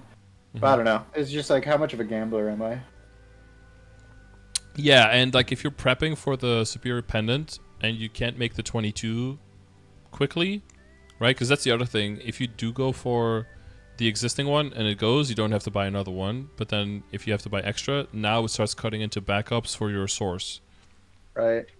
so Right. that you have a Now, shared now you resource make me there. want to. Now you make me want to tap the existing one. Like I feel like I feel like for the superiors, I might just end up tapping the existing one. Pretty, but yeah, the Mm-hmm. for the pitch, might just do the secondaries. It seems safer. I mean, it would be safer to do it for the superiors too, but yeah, cutting Yeah, into the coins. It takes too long it's to get the always coins. one is the safest and then one is the most expensive, and then there's like the middle road, right? It's kind of like with Yeah, the transferring to 20 versus transferring to 21 versus tapping to 22. It's always like there's the safest way, there's the cheapest way, and then there's what most people end up doing is something in the middle. yeah, for sure. Well, that's the other thing as well. Since all of your stuff is already 22, I feel like you could take quite a while on working on potentials for now, and then once all those potentials are settled and you want to, get those last 22s settled, then you can always look at, well, if at that point you were unlucky with the source stuff, and you don't have any coins, then you work on all the other 22s that you can work on. But if you did get lucky and you have a bunch of coins, then you might as well buy spares for superior, because then there's nothing else to spend the coins on anymore, right? Yeah. At So this that, point, yeah. it's just that pendant and that ring, and Mm-hmm. deciding how I want to go about it. But I mean, I'm at what? I'm at like almost 1,900 coins. So that's like what? Almost 3 backups. Almost 3, yeah. Yeah. I could go quickly, Yeah. but I've tried to see with Jade. I guess I'll send another message soon to see if we can reduce or remove the max of how many you can buy per week. Just because it's not like people will need to buy 5 or something, but just making sure that you don't have to pre-buy and then maybe don't need them, or pre-buy and then need more and then not be able to access more when you have the coins. It's just such a it's a system that was clearly gated because they didn't want when the system changed from old Galax to new Galax, that the reboot server, as the non-reboot server, sorry, didn't have like hundreds and thousands of stuff flooding the market immediately and destroying the price, right? But since there's no market economy in reboot, it doesn't really make much sense for us to have that limitation. It makes you have to. I mean, for Maple Story, it kind of makes sense. Just like with Dineros, right? It makes you have to go overboard to make sure that you build in a buffer for security. But then, if you don't need them, then you wasted a whole bunch of your time. Yeah, So it's I'm wondering if even if CPQ and doing like the commercy stuff is even worth my time. Like if I got the Sweetwater pendant, and that's like all that I'm worried about right now. Like the monocles are basically like off to the side now that I got the pitch there, but no source of suffering. So it's like yeah. Since the flame isn't like a oh my god, like stop the presses, like this is the best flame I've ever seen flame. Like it's good, of course, obviously. But since the 22 did break, because of the set bonus will definitely break it, I think you're totally fine to like leave Commercy for what it is on this character at least, and look maybe towards like another character that could use it or something like that. Because one of the things I was going to say, like mainly a daily gamer, but you were talking about the amount of money you were making per week, and I was kind of surprised because of how big your Legion is, and I see at least like some 250s with some. It doesn't seem like you're doing that many bosses then, right? Or not that many higher level no. bosses to have your income I still mean, be but that low. I do quote up to unquote. like N Lomian on 1, 2, 3, 4, like 5 characters, and then my blaster's just doing all the bosses up to Saren, doing Saren. Yeah, and it turns out to be like somewhere between 5-7 bill, but I have a lot of other characters that definitely could do CRA if I wanted to just go and do those, and like what that then they'd be making, I don't know, what's that, like 800 mil a week per character, something like that. Well, if If you're you're doing CRA. hang on, I think you might be just undercounting, because if you have normal Lotus and Damien and all the crystals below on one character is like 1.4. 1.2? Oh, okay. It's like, well, if it depends on if you're doing like Princess No, but I think it's closer to 1.4. So if you're doing that on 5 characters, that's 7 bill in itself. And if 7 you bill. add, Yeah. the Blaster is probably bringing in over 2, right? So that would be like Yeah. 9 plus Ursus is 10.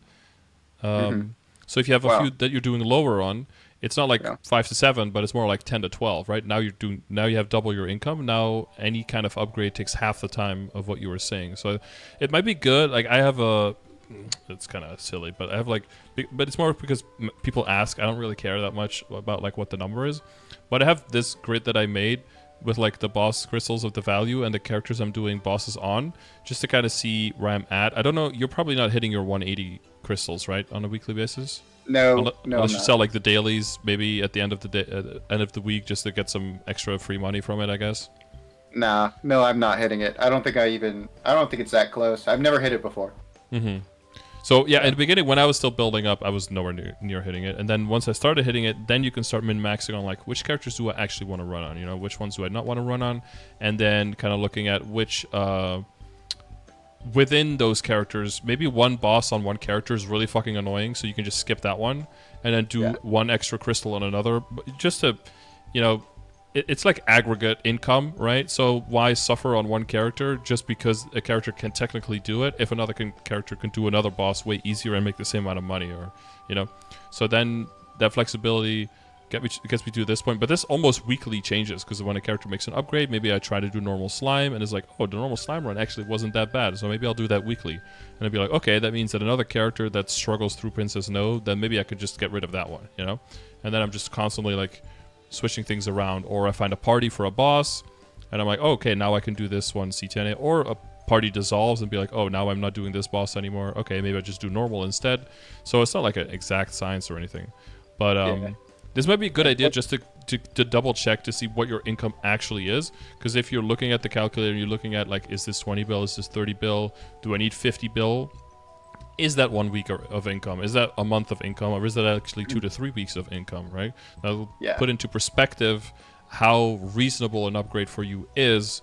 Because if an upgrade is, you know, just people talking about double primes and all that stuff, if for you that's like a year and a half of mezzo, then obviously that's not something you're considering. But if it's half and it's like 9 months worth and there's nothing else to be spending money on, it could become way more reasonable of a thing to work towards if there's 6 months in between cube sales, right? Rather than obviously no. So Yeah, could be a good thing to check to check up on that. Yeah. Yeah, I need to work on the strength of the mules that I don't enjoy most of the mules I play. Like I have the Hayato Shade, don't really enjoy. Adele's fine. Adele's okay. And then the Marksman is super fun. I love that shit. Marksman is so much fun to boss mule on. Like you drop a decoy, hold snipe, and you're like, oh, my day's over. This is great. It's not that strong, but it's pretty enjoyable. Yeah. I like it. I like it. Yeah, it's fun. Yeah. Other than Blaster, Marksman is like, the most fun I've had so far. When it comes to my next Hyperburn, I was thinking something like either Dawn Warrior or Buck. Okay. Yeah, solid. One of Very those. solid picks. Yeah. Yeah. I don't have the Dawn Warrior for me because I basically already reached like max capacity of the characters I wanted to manage, so I'm kind of done. I didn't want to add more characters, but I did Buck for like a level 250 burn, and I got it to 255 now, and like probably gonna slowly get it to 260. But yeah, never regretted that 1 second for Buck. Buck and Mihail as well, like surprisingly very, very fun. Both of those. Mihail could be interesting for sure. Because you get to the point where your burst is actually pretty juicy, and then all of your buffs like last pretty long. You're in a 3 minute, but they last pretty long, and you have good continuous damage. And then, you know, when you're not feeling it, you just shield everything. You just, for every 8 seconds, you're immune for 6 seconds. So you're just standing there, just tanking well, not even tanking it, just like ignoring all of the boss mechanics. Which it's good to have, I think, a healthy balance between the bossing mules of like, are you going in there to have fun with the character's playstyle, or are you just going in there to make some money? And I don't think you want to build 100% of one and also not 100% of the other, but like a healthy balance of these are just fun to play, these are you know, just quick and simple, and I could turn my brain off and just make a bill real quick, right? And just kind of go through that. And that's why I build them myself also more organically, because then if a character is like, this one is just not my thing anymore, I can also drop it and not feel like, oh no, now I lost like 1,000 nodes and 25 bill on this character, right? Because then that feels bad. But if the character is funded by event nodes buy cubes and flames from the boss mules, and that no actual money went into that, then it doesn't feel as bad for me, at least, to drop those characters at some point if I want to build something that just fits my roster better. Yeah, definitely. That makes a lot of sense. I feel like it's a lot of. I mean, I've played every class in the game, right? But I haven't most of those classes. I like past 5th job. I haven't really like fully experienced and like bossed with. Yeah, it's impossible. It's 50, right? I always tell my chat, like 50 times anything is just too fucking much, right? Yeah. Like eating a pizza, that's amazing. Eating 50 pizzas, you're dead, right? Like it's just, it's just like one bossing mule. Yeah, that's great. 50 bossing mules, that means like there's at least 25 hours a week, and then you're dealing with like the management of switching around your link skills and everything. It's like, you have to have a spreadsheet for that shit. Like that's just too much, That's why. Yeah, it's good to start with like 5 or 6, and then kind of see like if within those characters, some of them you really like, then I would push those characters a little bit more, like in terms of funding, so you could just do more bosses with those characters. And the ones that you don't really like, just keep doing the current bosses that you can, that are not annoying, and then, keep that income going as you're just looking for new characters that might be the ones to add on. And of course, the Hyperburn is a great event to bring another character into the roster and to kind of see where it can fit. But yeah, Buck is great. I'm gonna do Kane. Kane next. Kane seems sick. Mm-hmm. I hear they have a lot of buttons on the keyboard. Yeah, I don't want to take it all the way, but I think like 260 and being able to do the bosses that I can do around that level of funding with it, I think is going to be fun for me. But more would probably not be for me. So I think it's a good Hyperburn for my account, and it's also the lowest level in my top 12. So it'll come up with the other characters. I started because it was level 230, but like since then I started doing just the symbol dailies and not even Monster Park, just symbol dailies to prep it for that, and it's already gotten from 230 to 242 now. So I got to stop at 242, otherwise there's almost no levels for burning to gain anymore at this point. Yeah, I feel like that's an issue with a lot of my bossing mules. Is I don't go on and do the arcane dailies on them. Like I try to get the weeklies, obviously. Yeah, I think there's two things. Just, either you do 1K weeklies, or less. Yeah, I feel like either you do weeklies on all of them, or you do weeklies and dailies on one until it's maxed, and then you move on to the next one. I feel like I wouldn't do like more than that. Like I wouldn't do end weeklies, because then if you're doing dailies on multiple characters, you're like, well, now I have to do weeklies as well, right? Because if you're doing dailies, you have to do weeklies. But then you're piling that on again. So I think it makes more sense to do. What I do is weeklies on one, dailies on one, and then if I miss a day or I don't have time, that's not too bad. And if I have extra time, then I do weeklies on an extra one. Yeah. I want to say my issue with Shade is just like that split burst and the waiting for it and like in between bosses sometimes, and it feels like without it, it's not like that good. It's just like okay. Yeah. The split burst is a thing. Mm-hmm. That has to do with the positioning of the character and the bosses that you're doing. If you're funding a character as a boss mule to be able to do Lotus and Damien, and that's the peak of what you're going, there are going to be bosses underneath that where you will need your burst. One thing I will say is try to arrange the bosses that you're doing. Do like one where you need your burst, and then do like 2 bosses where you don't need it, so that during that you're getting your cooldowns back, and then go back to a stronger boss, and then go back to a weaker boss again. Like managing the bosses in that way will allow you to do that. If you are eventually funding a character to be stronger and to do even higher bosses, like going into normal slime, easy lucid, that kind of stuff, then the amount of bosses where you need that burst goes down significantly, and you could just blow through all of those bosses, and those can become the bosses that you then use to get your cooldowns back, essentially, in between the other ones.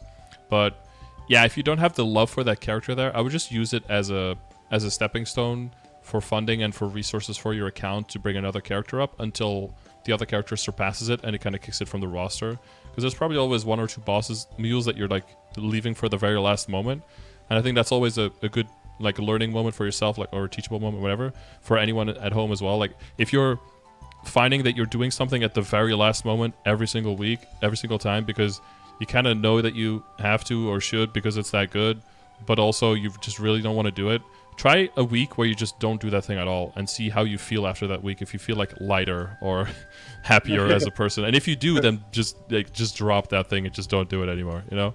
Yeah, it's like a big reason I got there with Hayato and Shade. Just 250 plus was the crit damage, right, on the Legion board. Like that was like the reason for it. Yeah. Yeah, and then I'm already 250. It might as well make it into a bossing mule now, Because Yeah, otherwise exactly. you can double dip. Yeah, I get that. Yeah. Yeah. I never did. So like, I don't have Hayato Shade or Jet. I never had any of those to 250. Oh, rest in peace. Yeah. And then they made RP it a Jet, beginner, yeah. and I'm like, Too soon. Did they yours made become a it beginner, or did you switch it?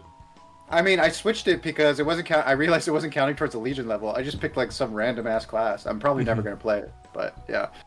I mean, a class I literally already had because I got all of them. But. Yeah, I had all of them. Yeah, but I had a potential badge on my Jet, so I switched it into Bishop because I didn't have I only had one Archmage that had a potential badge, and I hyperburned that last event into a Fire Poison, which also surprisingly more fun than I thought it was going to be.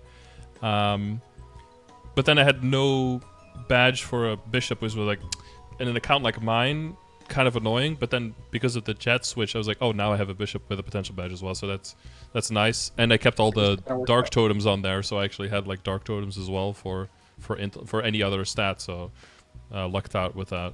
Hoarding pays off, just hold. Hold long enough. I think I only have GSE on my blaster. It's just like the one I've been rolling with for years, and it's just like still love it to this day. I love pushing the buttons for the combos is just like second nature now. I don't even think about it as like high APM. It's just like it feels like I'm chilling for me. Like it just feels like hanging out. Like, do you play on fun. controller? It's comfy. So funny you asked that. You mentioned controllers earlier, and I wanted to say I used to mob on an arcade fight stick. I played Street Fighter stuff. I had arcade fight stick, and I would mob with that.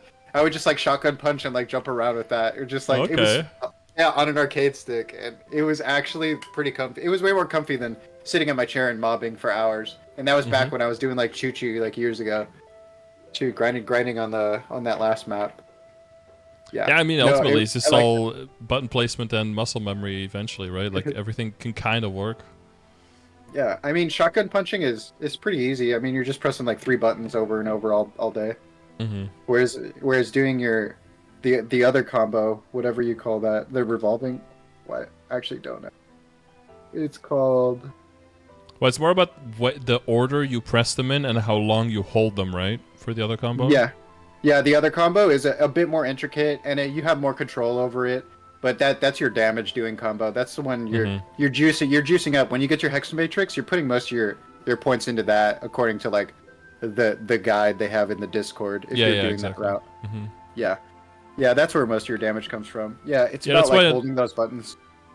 That's why I always struggle when people are like, "How do you do arc combos?" And I'm like, I don't think I can even call anything that arc does a combo, because I've tried to play Blaster for 5 minutes, and I'm like, this is a combo class. Like, arc is just, you could press them in a certain order, and you can like chain them together. Like, that's it. But it's not like a combo. Ooh, that glove potential. That's what I want for you. Okay.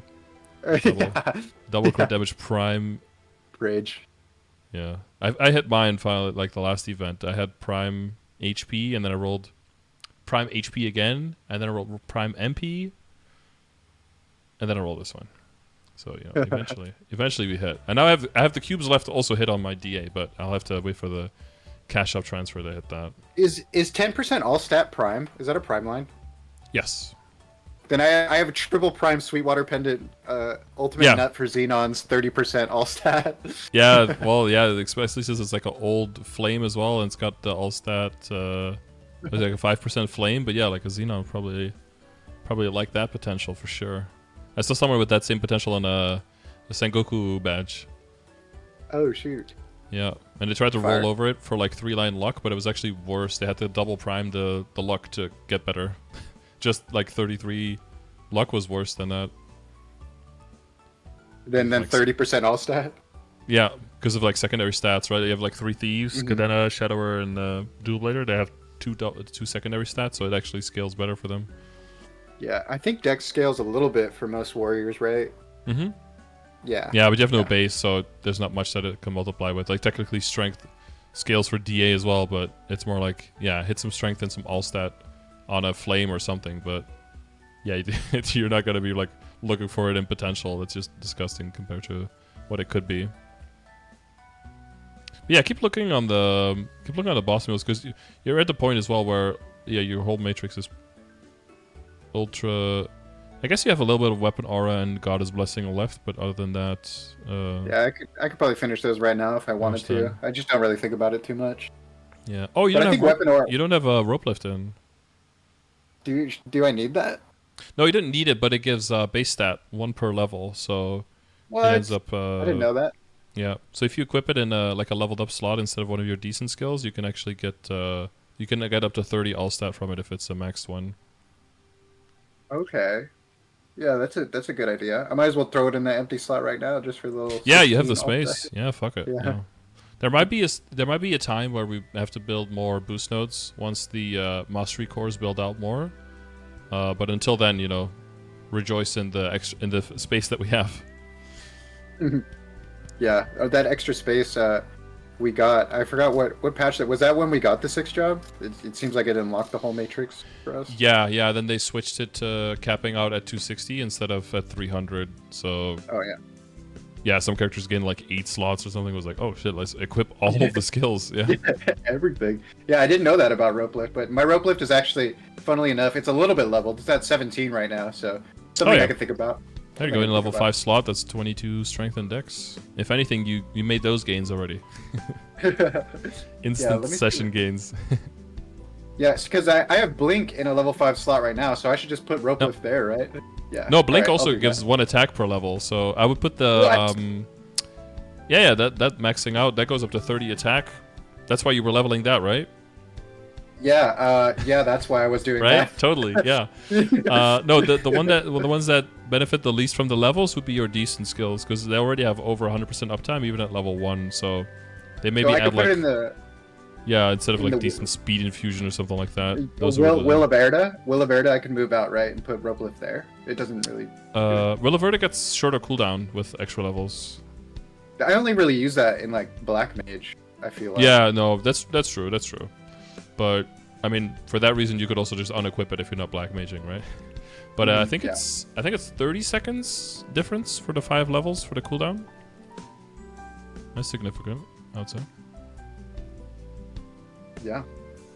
So this is what mine looks like, right? So you have all your boost, and then your like decent holy symbol, then all your own skills, then like the common skills, and then you get to like True Ragnar Reflection, Solar Crest, and then the passives for the stats. So like Loaded Dice gives more attack, Blink gives more attack, Rope Lift gives more stat, and then I get to Will of Erda for the shorter cooldown. And then you could, if you're mobbing, move Erda Shower if it needs the damage instead of Will of Erda. So that also deals a little bit more damage when you're mobbing. And if you need the Blink cooldown, then you could put Blink instead of... that I'd probably be more likely to put it instead of like Solar Crest or True Ragnar Reflection, just because they have such long cooldowns, so their total uptime is pretty low. But like the decent skills that are not Holy Symbol, I have like at the very bottom, not in leveled up slots. Because it's really just... Yeah, I think it's... I don't even know if you gain like 1 all stat. No, it goes to 6 all stat. Yeah, so you gain 1 all stat from Sharp Eyes, 1 status resist from decent combat orders, 1 all stat from speed infusion, right? So compare that to 1 all stat per level from rope lift, or 1 weapon attack or magic attack from Blink. That's way more valuable. Yeah, is Solar Crest a good skill? Like I haven't been able to determine like how much damage that's actually doing. Like it's about the same damage as a True Ragnar Reflection. But if you use it on it, you can take it with you into like the next stage, and it moves with you instead of being stationary. So in practice, it's going to do a little bit more damage, but I think combined there may be like 3 to 4% of your total damage. Oh wait, you did a BA, right? We can kind of check there. See what your True Ragnar Reflection was 1.4. Yeah, so the other one is probably going to be like a little bit over, like 1.5. So that together they're going to be like 3%. So it's not nothing, but a little bit. But it's not nothing. That's like saying it all probably. Yeah, I'm like for mobbing it's kind of cool. Yeah, for mobbing I like it. Every now and then if you have like a rotation where between like I can like on my DA I'll use my bind sometimes as an AoE. Sometimes I'll use the one. Sometimes I'll use the other, right? True Arachnid, or use the Solar Crest. And then between that you always have like something up in case the timing goes wrong a little bit on your rotation. So you always have one of them, and that can help you keep your rotation clean. Okay. Unless you do it every 20 seconds, then yeah, you're not gonna have enough. Yeah. To rely on. I saw this guy on chat mentioning that I can remove the blinds on Saren, stun on Mm-hmm. Vihila. I didn't really know about that. I usually just Yep. eat the Vihila launch, and then I can cancel it with my class, so I could just cancel back with detonate. Yeah, sometimes though you get like if you hit that initial stun, then you could also hit a thread because of it. You But eat a if you thread. then Yep. yeah, if you then cleanse it, then you don't have to take the thread. Or No, if you need to that's a good thing cleanse about. quickly, you can also eat a thread, cleanse the stun effect of the thread, and then eat multiple threads really quickly together so you can cleanse faster. That's actually a Okay. legitimate strat for like in KMS where they have to cleanse all the time, right? Because they don't have healing fems. But if you're Man, running if those you're guys running are damage, gamers. That's yeah, well crazy. if you're running damage fems instead of healing fems, then that might be a valuable strat as well if you need like a quick cleanse to heal up. Mm. I've been throwing away my arcane boxes for a while. Maybe I should save them in case I want 23 arcanes one day. I thought so, but it's eventually it's all gonna get replaced by pitched, and you already have 22. I think it makes more sense to for that kind of money to go into like min maxing your long term pots, and maybe even into like double priming weird shit, rather than or bringing up your Yeah, bossing mules rather than thinking about 23 arcaning. I just 20. don't think. Yeah, I know you said like that's half joking, but just to address it for people who are thinking about it, because like what do you have? Oh, you have like 3-line attack secondary. You've got that going. You've got Saren Emblem. You've got all your pitches that you want to min max. Like the amount of money that's going to possibly go into all of that is already unfathomable. So, like even just like eventually double priming the Saren Emblem is a reasonable thing. But you know that's already is it really expensive to cube it or something? What the well a heck is little bit that? because it's level Wait, 200. well, that's But if you triple prime. That's triple. no double, that's just double. That's But that's what a lot of that's people go for. But that's 400 bill. that's That's like insane. Why is it so much? well, that's like the cheapest one, right? Or like just before that, you have like gloves with 2 line of crit damage and 1 line of stat. But that's already like 54 bill. Some people will go for hats with well, this skip puts into cooldown. context that people have like 4-second cooldown and a line of stat. It doesn't look that crazy, but that's 213 bill. That's Yeah, so these are like the kind of items that people have to kind of make their character work the way that they do. So, yeah, they are pivotal parts. I actually hit this potential on a glowing cube while trying to roll for 27%, which is a 280 bill potential. It's, you know, it's a happy little accident. You ever see like a 5-second cooldown hat or something? Like these things are 20 trill. 6-second is, I think, the same, right? Cause, oh no, it's 110 trill. Yeah. it's crazy. You just To got put into context, if you see one of those items, like that they're worth more than like 5 times your whole account put together. You know? yeah, honestly. How much have you spent on star forcing so far? Do you have that number in your achievements, or you're past the achievements so you don't know? Yeah. No. I don't have the latest achievement is really high. But I am pretty high on there. I think I'm over halfway on the last one. Star. Oh wait, you have to do put a space with Star Force, I believe. I still don't have a 23 item. Yeah, I've barely spent 250 bill star forcing so far. Oh yeah, I'm at 2.3 trill, so like 2.3 trill. almost 10x what you're at.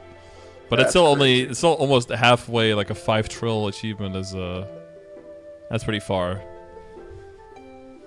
Yeah, that's a lot of time, money, effort, all the things, life.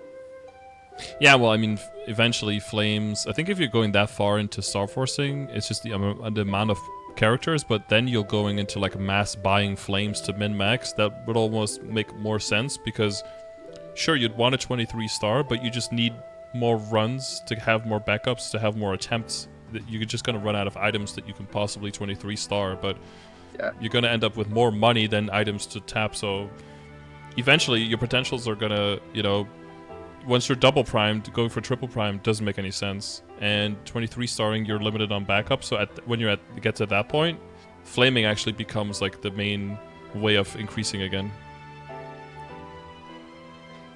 But yeah, you just look around a little bit on the calculators. You know, if you're to try to decide like how much money you want to save for the shining, and then anything above that, you know, get your drop rate stuff in order so that fundamental is done, and then you can also know that if you have more money, then that maybe can go a little bit more towards bossing mules that you want to do more bossing on, so that you can at least get that potential of the classes that you like. Maybe the marksman, get that a little bit more money coming in every week. And Yeah, I don't know, I are all mean, your boss mules on like in a mule guild as well? Do they have like G skill access? now they do. Yeah, as of Yeah. recently, where I started like coming back and actually really doing that, because you'll get kicked out of a guild if you're not Yeah, actually you want to playing stay your boss. active. Yeah, Yeah, of course. Yeah. yeah. Yeah. So, and another thing I wanted to ask is, if you get the guild totems, if you get kicked out of the guild, do you get to keep those? Yeah, those are just permanent items. Yeah. Okay, good. Yeah, Yeah. yeah, but they are in Bossing Mule guilds now. Everything I think except my Adele. My Adele will have to get in. But yeah, those four you see there are all in Yeah. guilds as of now and have some guild skills. So that definitely does help. That helps Yeah. a lot. Especially if you're trying to scale up a little bit, because it's all just like giving efficiency to your invested money and time, right? So if you Yeah. do want to build up to doing more bosses, you'll just get there quicker within a reasonable time frame if you have the G skills available.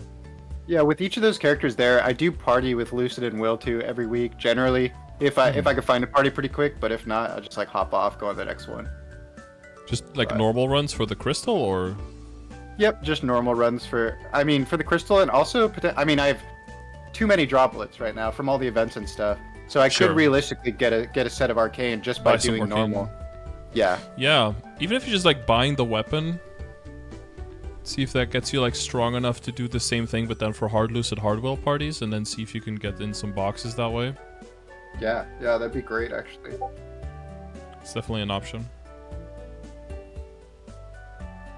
Because if all your other stuff is like okay, and then you slam an arcane weapon in there, then you'll get a whole lot of damage from that and meet those requirements, and then you can do a really big jump replacing like 17-star like barely functioning Absolab into an arcane piece that you can go a little bit harder on the flame, and at that point a lot of your resources again are not going to do much anymore for your main character because you're just waiting for pitch and for like better Ozerings. So mesos kind of, unless those really big events come around, the mesos aren't going to do that much for you there, like once your potentials are a little bit better. So then the bossing mules could very easily get way more efficiency out of that money than your main character can, and then income for the whole account goes up.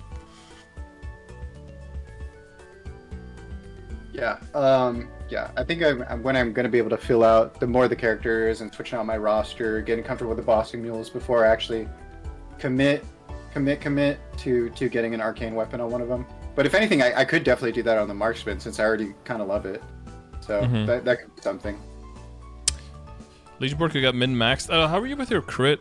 Could you move crit around, like with the extra little overflow into crit? Would that help you? It would definitely help. My high alto especially, I don't have the inner ability line for crit, so it's not even capped on crit, which is probably part of the reason that it's lacking a little bit. I think my other character... Yeah, so getting max crit, I think I should move that around and get a little bit into crit. I just thought buff duration was good because getting the full burst of like my bullet blast, my Gatling, and then origin is like kind of long with blaster. So getting like the buff duration I think helps a little bit when you have the AB link up. Yeah, if you don't need the crit rate, then buff duration is definitely the next one. This is mainly just like made from. I should make another one. Get like a third Legion board maybe, and like have crit rate on that one instead. Well, in Dreamer that'll gonna unlock all 5 permanently, so that'll give you more wiggle room to build like optimal builds for all of your characters. But then we also get the extra inner abilities, right? So you might not need the crit anymore if you build the critical rate in the Legion artifact system. Oh. Yeah. So I was waiting. I was waiting to optimize this board because I'm pretty close to 9K, and then I was going to go back in the Legion solver and just like add the one more character and then have it be optimized because it's a little bit off right now. Yeah, a little bit off. Yeah, just do it in one fell swoop because it's also not as easy as just moving a piece around because they're like sticking in. You'd have to move everything, right? Yeah, it is a bit wonky, and solving it on your own is not ideal. You'll be sitting there for a while. It says you have at least one 250 mage, I think, right? Like this one fit here and then is now sticking out. Let me check. I don't know if this is a cross one. Like those cross pieces, sometimes they make perfect sense and you can get rid of them, but most of the time they're just annoying last pieces that just stick out everywhere and just are like a sore, like a thorn in your side. Yeah, maybe I should get a 250 mage just for the flexibility of a piece because I actually don't have one right now. But I see. Yeah, just warrior, archer. The abyssal block's a pirate, right? I don't know what it counts as. Like its The shape pirates? is that of a pirate, I think. I think so, yeah. Yeah, I had the other lab piece, so I had to move my second lab piece, the weakest one, which was a thief piece, I think, into current one. Yeah, it's pirate piece, yeah. 10k Legion when, Scardor? Yeah, well, like I said to you as well, like it makes more sense for me to just build more 250s. That'll. Yeah. The only reason I would go for 10k Legion is if I'm also trying to like get up my Legion raid power towards like 1 billion. But Legion raid power is gonna be switching at some point in the future, most likely from being level and Star Force instead looking at combat power, and then it'll go up by a huge chunk. Like the more characters you have like past the the early stages of the mid game, essentially, like the more of an increase it'll be for you. So my top 6 characters should go up by like 40% each or something. I think estimated, so the raid power should be quite a bit past 1 bill afterwards, or at least like approaching 1 bill afterwards. Okay, you have more characters. like, yeah, they're more like around the cane. Yeah, the grid looks nuts. Oh yeah, the cane's coming up. What are you thinking about for like hyperburn? If all your characters are basically like, you know, pretty up there, but like you're gonna hyperburn the cane or probably something lower, right? Something that's Yeah, no, I'm 215. gonna do the cane because I'm not Oh, really yeah. a leveler, so I'm just gonna get it to 260 so it can, and then fund it similar to like the fire poison mage, and then get it to just do more bosses per week, or like higher value crystal bosses per week. Because I don't want to get to 260, and I don't want to push out the cane. And there's no other character here, maybe like Ice Lightning or something that I'm not like loving completely. But I don't want to start like again with a new bossing mule. At least I don't have one right now where I'm like, oh, I'm definitely gonna love this one for the stuff up to 260. So I'm just gonna empower the cane more, and then I'll see afterwards if I want to do something else. The next one is probably going to be just for my Legion block, like you did, like probably for like Hayato, Shade, you know, those for Legion member bonuses. A Lin? Yeah, I heard some people like the Lin for it, but I'm not sure. You're always like dependent on, if you want to do higher level bosses, on needing a party for all that stuff. Sorry, I totally stepped out because I needed to pee so bad, but now I'm back. No, I'm just talking about like, I think the next one is going to be my cane, but then any burn after that is probably going to be for Legion board as well. So like Hayato, Shade, like those classes maybe. Mercedes maybe, right? Extra cooldown reduction. Oh yeah, kind of thing. CDR, right, or something? Yeah. Yeah, Mercedes, Mechanic, like those can be Oh yeah, pretty good mechanic. value for your account. Yeah, the buff duration. I don't know why. I got so hype off of it after realizing that the AB link would be extended off that. Mm-hmm. Which is really good. Yep, it's a good combo. Well, yeah, and the Jenny iframe going from 3 to 2 minutes. Very nice for 2-minute classes as well. Oh, Jenny iframe extended. So that's already 10 seconds. No, so the terms and conditions was brought to from like 75-second cooldown to 60-second cooldown.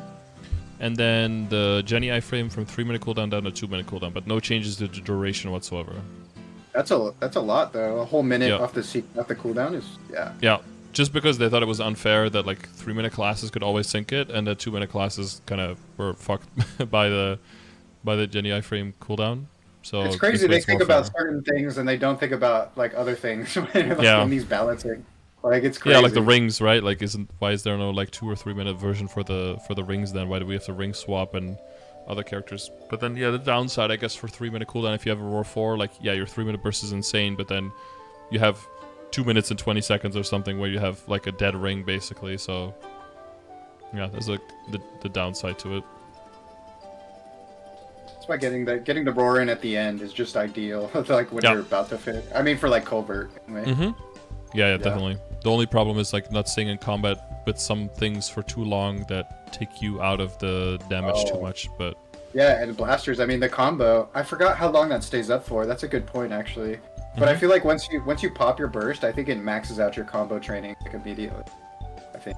yeah, then you can just start from that. I mean, it's also something. Usually, there's like optimal culvert like setups in like the class Discord and stuff like that, right? Yeah. I have been looking into that. I have Depending the, on which rings you have, they probably have like this is a better setup than this because a bunch of people have already tried a whole bunch of combinations, most likely on what works better. I just have to work on my execution a little bit. Mm-hmm. Cause like the whole over the course of like some time, I'm definitely not the best blaster in terms of execution. Some people are pretty good about their timings and not just like not messing things up and canceling the slam because you have your debuff right where you put the pool and like canceling that is actually a little bit tricky where you have to hold your dash, drop the slam, let go of the dash and jump and it's like it's a little bit tricky. Yeah. You put like a puddle on the ground, right? That debuffs. Yeah, and you could cancel that animation, but like I said, it takes a little bit of execution. Gotcha. Yeah, which is I think that's actually like it's a big draw in for me. Like I'm a melee player and execution and like a FGC player. Like I used to play a lot of Street Fighter and like executing things is fun for me. So that's what draws me into Blaster and just playing it all the time. It's just gotcha. like So Cadena could be maybe like a good pick for you as well then for like a. I'm thinking, yeah, I've thought about it a lot. A lot of it'd be canceling and yeah. Yeah, I definitely should try it because my Cadena's way down there. I think it's like 210 or something. But yeah, it could be another potential bossing mule where that's on the level of challenging but like fun to play, and then you alternate that with like a Dawn Warrior, a Buck, a Marksman that are just like.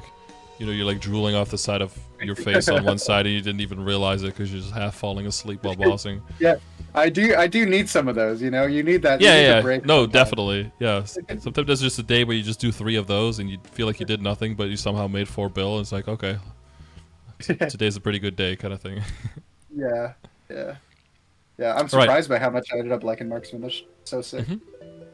Yeah, I had it like as a side character as like a potential main, but I never loved it enough to push it. But it's still always like it's got like a special place in my heart and in my roster. But it's not like my big love, but it's good. It's solid. You do want that attack speed inner though. Like without that, it's probably like even with that, it's probably the slowest attacking character in the entire game. But without that, it's kind of a horror show. So I usually don't like advise it to like super new people because like something like Buck or even like Dual Blade or even like Nightwalker, Dawn Warrior, like those are just more like the brain dead early solid picks even with like no Legion yet. But if you have the resources, then yeah. How hard could it be to roll attack speed 1? It's not that hard. You can get it. Yeah, it's very easy if your character doesn't need it. But once you start needing it, then you just don't see it. So remember those when they showed when they found out the recipes, right, for the inner ability? I don't know if you were around during that time.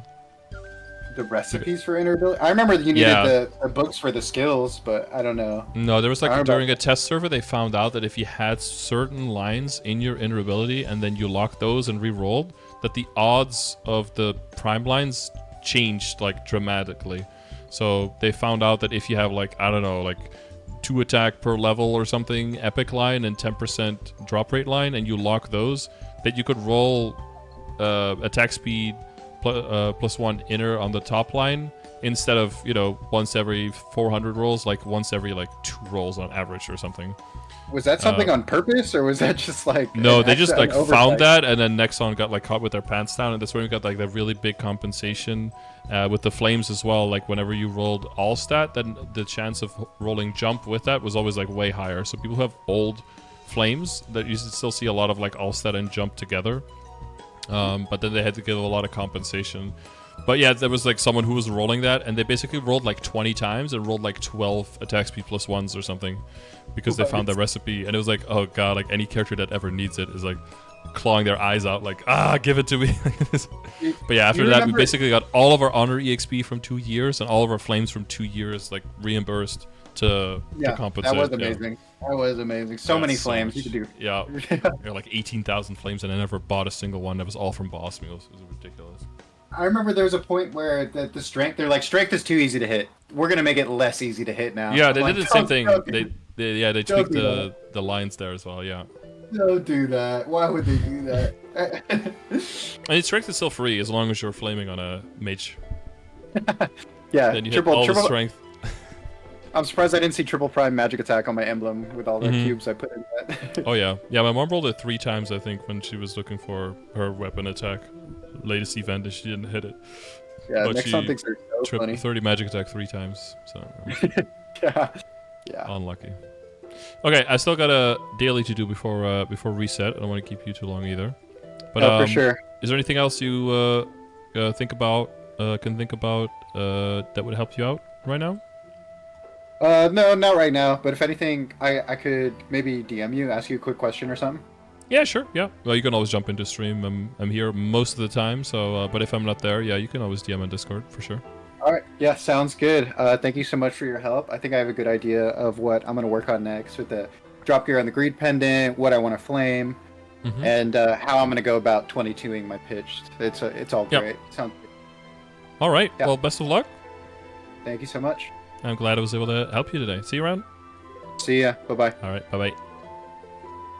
All right. So that was one of our winners of the progression session from last month, from April. The second person has not gotten back to me yet, so I will go back to YouTube post and draw another winner. So all hope is not lost yet. And I will be doing it that way. So I used to say, please leave a comment on the video if you think there is something I messed up or something I forgot. Maybe you're playing Blaster and you know some more details about some of the things that we discussed. When it's a specific character thing, I definitely don't know everything about every class. I don't even know most things about every class, like I said before, because 50 classes is just too much to know all of those intricate details. But if you think there was an important detail that I missed, please let me know in the comments. In the past, I would always ask here to leave a comment if you wanted to win one of these free sessions. But what I've moved to do is just make a monthly post on YouTube and just ask there for people's Discord name if they wanted to join. I did that this month, and like 50 people replied there immediately, rather than me going through all the comments of all the videos and finding 1 or 2 people in all of my videos in a whole month who actually commented. So that's a better call to action. So I'm moving it to there. So if you still would like to win and you're still leaving a comment here, do that. But also keep an eye out for that monthly community post on YouTube instead, that I will be using to do the giveaway for the 2 free monthly sessions from now on. Because it's much more easy for me to actually find the people, and the response is also way better and easier for me to go through. So that ended up being a W for me. Yeah, so if there's anything in this session that was helpful for you, I'm glad. If you still have remaining questions, let me know, or hit me up on Discord or on Twitch chat. If you're live during Twitch chat, you can be there on the left side, just yelling at each other, or helping the session, or just being a memer and just spamming emotes if you want. That's over at twitch.tv/Scardor. I predominantly do streams, live streams, and then also, of course, as you can tell, upload some stuff towards YouTube. But streaming is what I do the most and what I like doing the most. So feel free to drop by. You're always welcome. And yeah, you can just hang out, chill, do all that stuff. So thanks for watching the video. See you on the next one. Or live on stream. And thanks for watching. Bye.